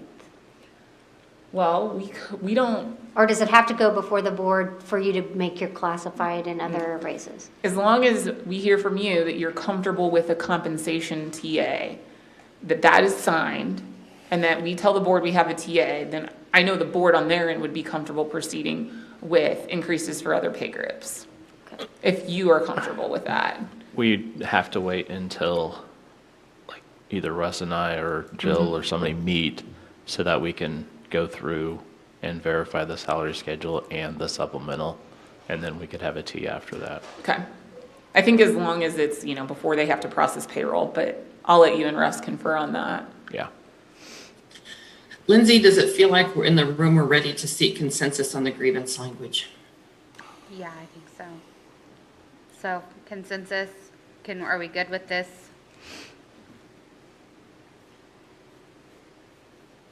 Okay. I think we're good. Okay. I think you guys just finished up your contract for the next school year. Woohoo. You guys worked so hard. Yeah, good job.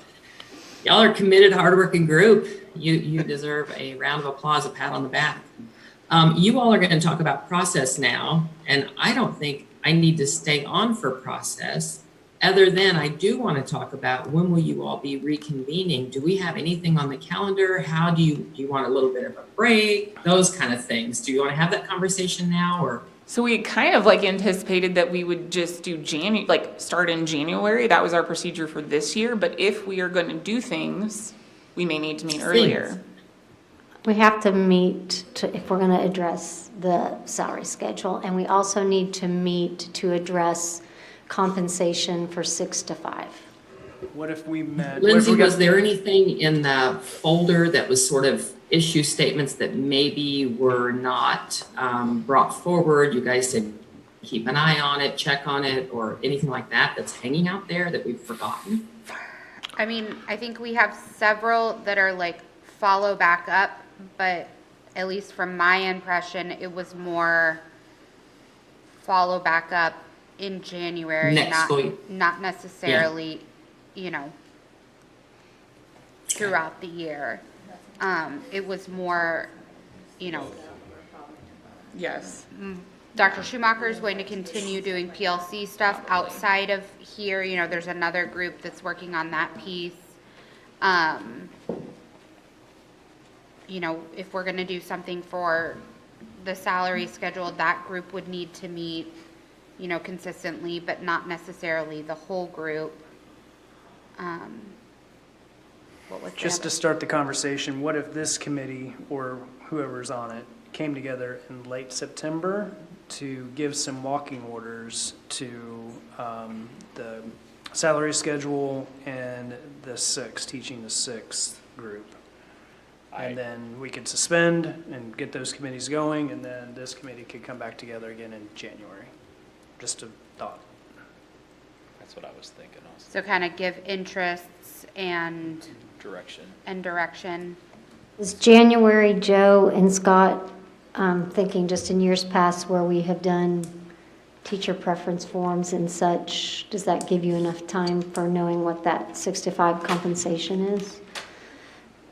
Say probably no. It'd be pretty tight. It'll be tight. It'd be really I'm thinking tight. more it needs to be December, but I also think if we meet in September, that's not going to be something that requires more than a couple months to, I mean, you can, Well, I think we could call a meeting when we have some finalized stuff from the. but I just think we don't want to wait till January because some of that's going to have Correct. to go, well, that's going to have to go to the board, will it not, or not? Yeah, Jay, what were you saying? You've called a meeting when you have some finalized stuff related Well, to? we have a subcommittee out. If they get done and are done, then we can call a meeting to evaluate the subcommittee's data. I almost think we'll need a TA before we start staffing, so principals and staff will know what it's gonna look like if they're teaching 6. Absolutely. And what the agreement is, right? I agree, because sometimes they won't know till the middle or end of March, really depending on master schedule. Yep. So maybe, so if we start middle of September, and then we have a goal of having it finalized by the beginning of November. I mean, that gives you 6 weeks. Yep. Well, and Looks maybe like- we can utilize pulling people out for a day to work on something as opposed to trying to do it, you know, an hour here or a couple hours here. I think your salary schedule committee is a group of 5. You guys can work with that. I don't know who we're anticipating being on the other committee.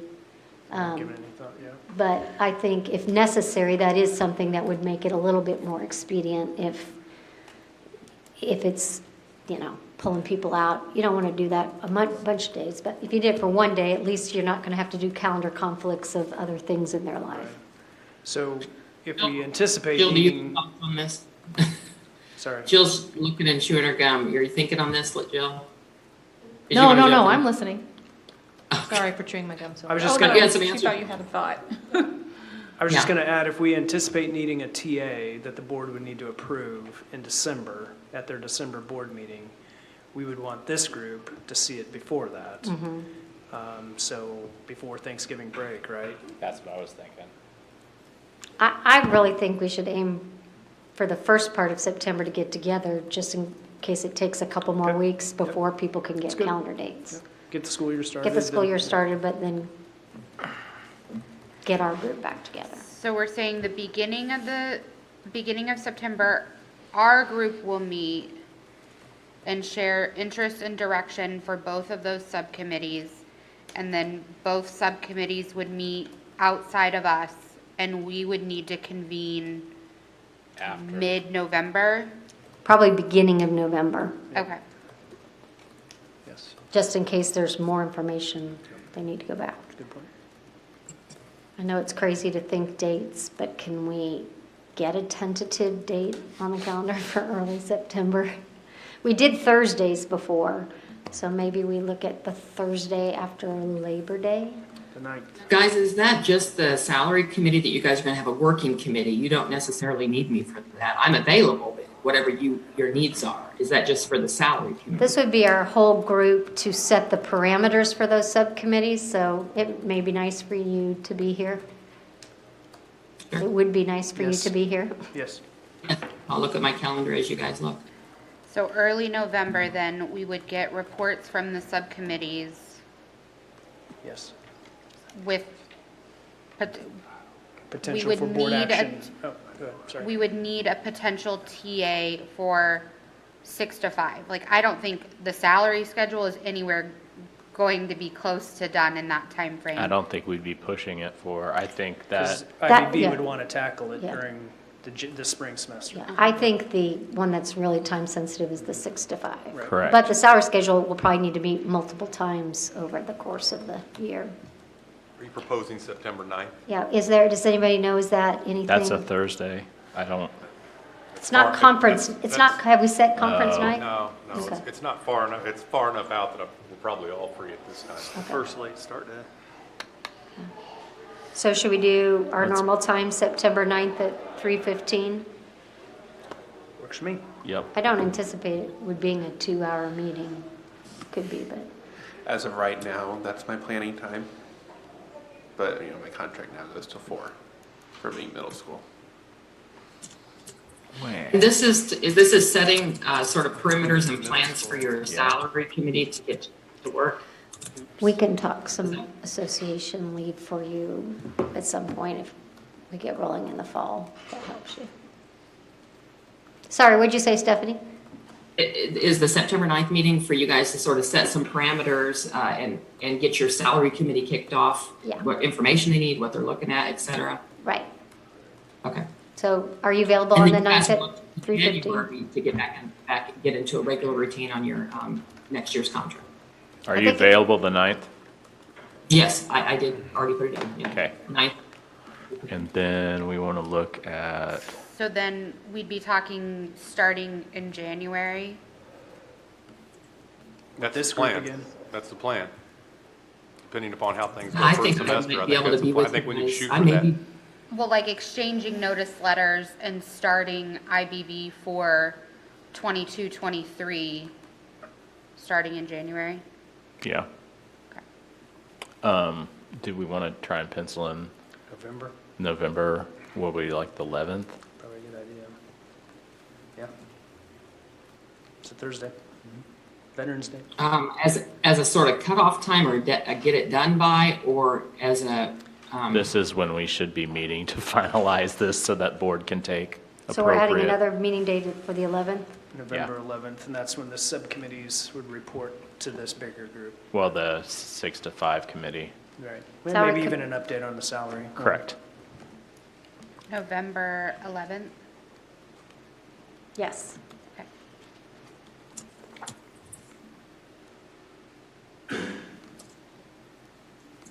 maybe in person, it may not be virtual, that would be so great. Yeah. Yep.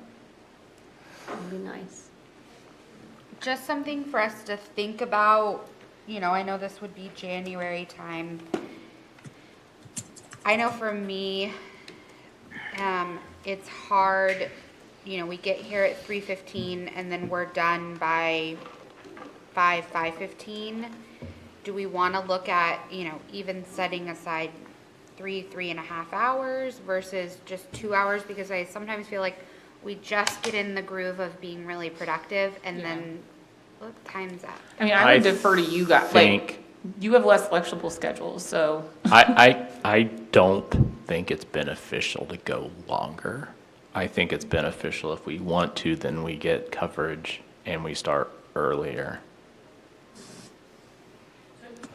You mean like a longer session, but not a later session? Correct. Earlier Yeah. session, yeah.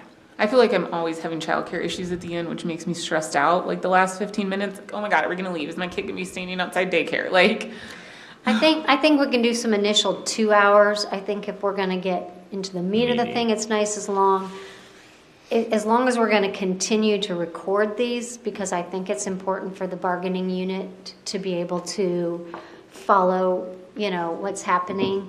Also, I don't know, we don't know what next year's gonna look like as far as what we're gonna bargain, but we have had,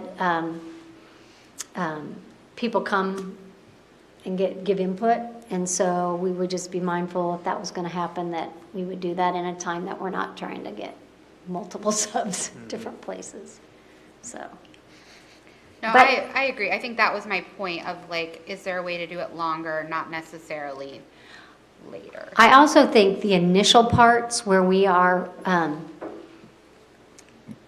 where we are kind of fleshing out what our issues are and some process, that's nice to not do that in a 2-hour meeting, but to do it maybe in a half-day meeting, because maybe you can get that all done in one meeting as opposed to over two. Yeah. I also liked when we did a little bit of a couple meetings close together and then took a little break as opposed to having long periods of time between things. Yeah. But we can I talk, agree. that's something we can look at too as we set the calendar next year. Yeah. I mean, I think in those fall meetings, we just start setting the calendar. So. So just to go back to our to-do for finalizing. Yes. I just, like, that way we at least have it down somewhere and it's in the notes if people want to. So we need the red line for grievance. I will send an entire red line of the entire contract, and I will not likely work on that till next week, so, and then we'll go to online Word maybe, so that it doesn't, you know how it is, one person changed one draft and somebody's got another draft. But I won't work on that till next week, and if you want, I can also, start to draft up that one-page recognition / summary of CCs, summary of TAs, with the collective commitments on the back as like a single document with the CCs on the back. But it'll be really important. I mean, I'll do as close as I can, but the largest members of the audience will be our teachers. So I just want to make sure, I'm happy to do the drafting because I'm employed during the summer and I think that's fair for me to do. But I want you guys to give, you know, if there's better ways to say things, I don't want to put words in your mouth or anything, you know. And I think we need to be able to give ourselves a little breathing room. You know, like we say, we're not going to put this out until August, and so it may take, even though there's a bunch of us that are going to put eyes on it, you know, that might be a period of time when people are available, so. When did you say you would have it final or ratified, potentially ratified by? We're going to start it the day teachers come back, because we know we do it to school emails since it's all bargaining unit, and then if we could look at when the potential board meeting is, but we would have it done by Thursday, 5 p.m., which if there was a board meeting the next Monday, I would think that would be good. We just want to get with Russ and his team and make sure that we can get that turnover by the September 20th paycheck. So if it was August 6th when we opened, Wednesday would be August 11th. Yeah, and they would do payroll for September. Nothing would take effect till September, so we would have till the first part of September, and we'll be well within that. I think. We Hey don't have guys, to touch I think counselors. We can work. I don't think you guys need me anymore. I'm a bathing suit and go to the river with my mom. That's But awesome. I want to say things. One, I'm holding September 9th, and was the other date November 9th or November 11th? November 11th. Okay, and then the last thing, I said I was going to flag for later, and if it's not a big deal, I'm just overcompensating. You all did talk about, Rachel raised this, like the recognition of the work that was done in a really crisis year. If you're going to do communication, remember you talked about the importance of acknowledgement in all layers and different entities that had a hand in making this last year work for your district and your students. So I'm going to remind you that we talked about I'll do that in the one-page summary. Okay. Hey guys, I am going to make Lindsay host when I leave so it doesn't close. I don't know if it'll close or not. Will it close? Thank you so much, Stephanie, Thanks, for your Stephanie. help this year. We look forward to working with you next year. Thank you very much. Thank you, and have a great summer. You too. Bye. So probably like be looking for that stuff next week. I will send everything to the team as a whole, and yeah, I won't have any pride of authorship on this summary. There may be ways you guys have done things before for your members, but you know, I'm getting paid to work, so I'm happy to put it together and have a good solid starting point. And we'll just, you know, work on email, but we shouldn't have too much time pressure because it'll.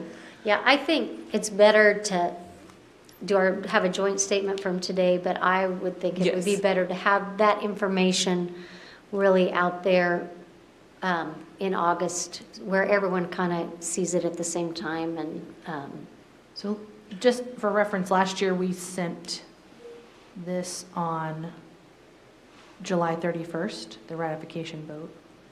Just FYI, I don't know if we remembered that. We did. But I think last year was a weird year because. We weren't really reporting we weren't gonna- until- We weren't gonna be reporting. Unless it's a huge, I'd like to stay with that unless that's a huge consideration for As getting long it as for we have payroll. As long you as know. we have a TA and as long as Jay and Russ do whatever they need to do to get him able to process payroll for Yeah. classified, I think we're good. But I would appreciate if somebody would put eyes on our joint statement from today. I didn't put anything flowery in it, but it's important because it puts out the salary numbers. So if everyone can look at it and, I kind of went back to what we did last year for our economics joint statement, but just, so you guys can have some real active input before it goes out tomorrow. Yes. And I don't know, I was gonna ask Jay, we linked the salary schedule, when we did it last year, and I don't know. So Jay, last year, we linked the salary schedule in our joint statement. I don't know that we'll have it in time, so we might not wanna put that in there. Just to be, Okay. I think we could note in our joint statement that prior to ratification, all economic or compensation issues will be fully provided to the bargaining unit. we're gonna try and do like we did in the past, where we meet at a school. Now, we will probably, we'll talk about that, maybe even have opportunities for bargaining unit people to come and ask us questions before they vote, which I think is always a good thing. So then do we want to erase that first sentence of that Yes. paragraph? Yes.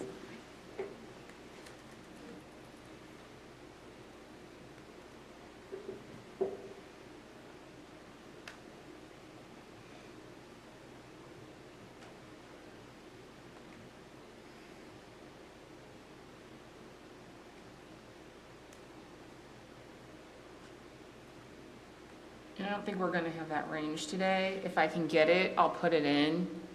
If I can get Russ or Allison to calculate it, I'll put it in, otherwise I'll take it out. I would leave all the compensation He till said payment is okay. is all ready to communicate. Wait till it's, The second to Double last checked. paragraph, Yes. it even like kind of put a little blue line underneath it. At the very end, it talks about, where do I start it at? If they worked at least one semester during the 2021 school year, and if they are still employed with the September, I think maybe when. When. Yeah, and then I think it'll take off Thank Perfect. you. And the date, January 26th. Can we put in the second what paragraph is it? Third paragraph, prior to ratification, a ratification vote in August? I like that.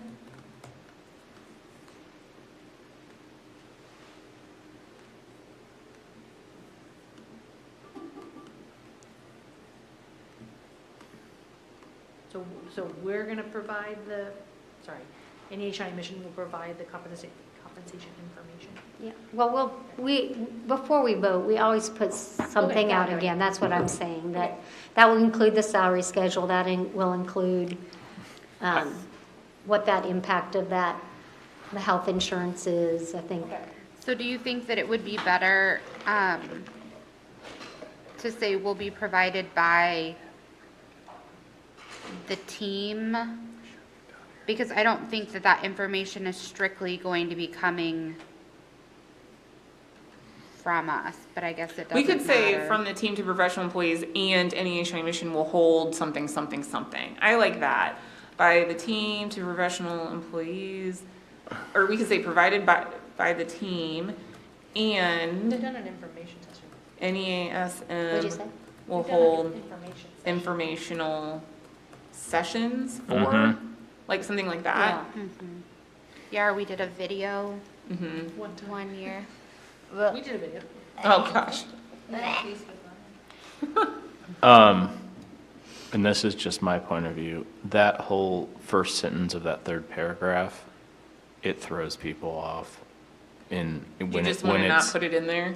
I mean, to me, it's better then trying to, because when people see that 3.62, they, And the media picks up on that, and so then people think Okay, that. how about we just do that and take thank out you. that whole? Yeah. Okay. I think we could, I mean, the board think that that's an important number to the board, but I understand and I don't want any, It's always person to- something that we have to try to, yeah. I think that's something that Correct. can maybe come out, I don't want Or to say, make answer it sound some, like, but when yes. it's closer to ratification, Okay. to say, including health and, step column, health insurance benefits, this equated to that. But I think that's a better time, now that's what would be picked up on, and or just rather than, there's this range of an individual employee, their overall compensation package would increase by this rate to this rate. Maybe just the pot of money that is being spent on overall compensation for employees increased by this percent. and if it's for all employees, I think that's important to say, all employees. It won't be. Okay. It would not be because like administrators don't get step and column. So it's not the same. But is it bargaining unit and classified? Yeah. I think you could say that. Right. Hasn't happened yet. be nice for principals to get a raise. I would agree. I know. I've seen it. I think you probably will be. It's past practice. I think we see that. Okay. So do we want to put anything about there, like this represents, Are we still live? oh yeah, we can probably turn them. We can probably conclude our meeting. Thank you to everyone who's still watching. This concludes negotiations for the Scott's gone. 21-22 school year.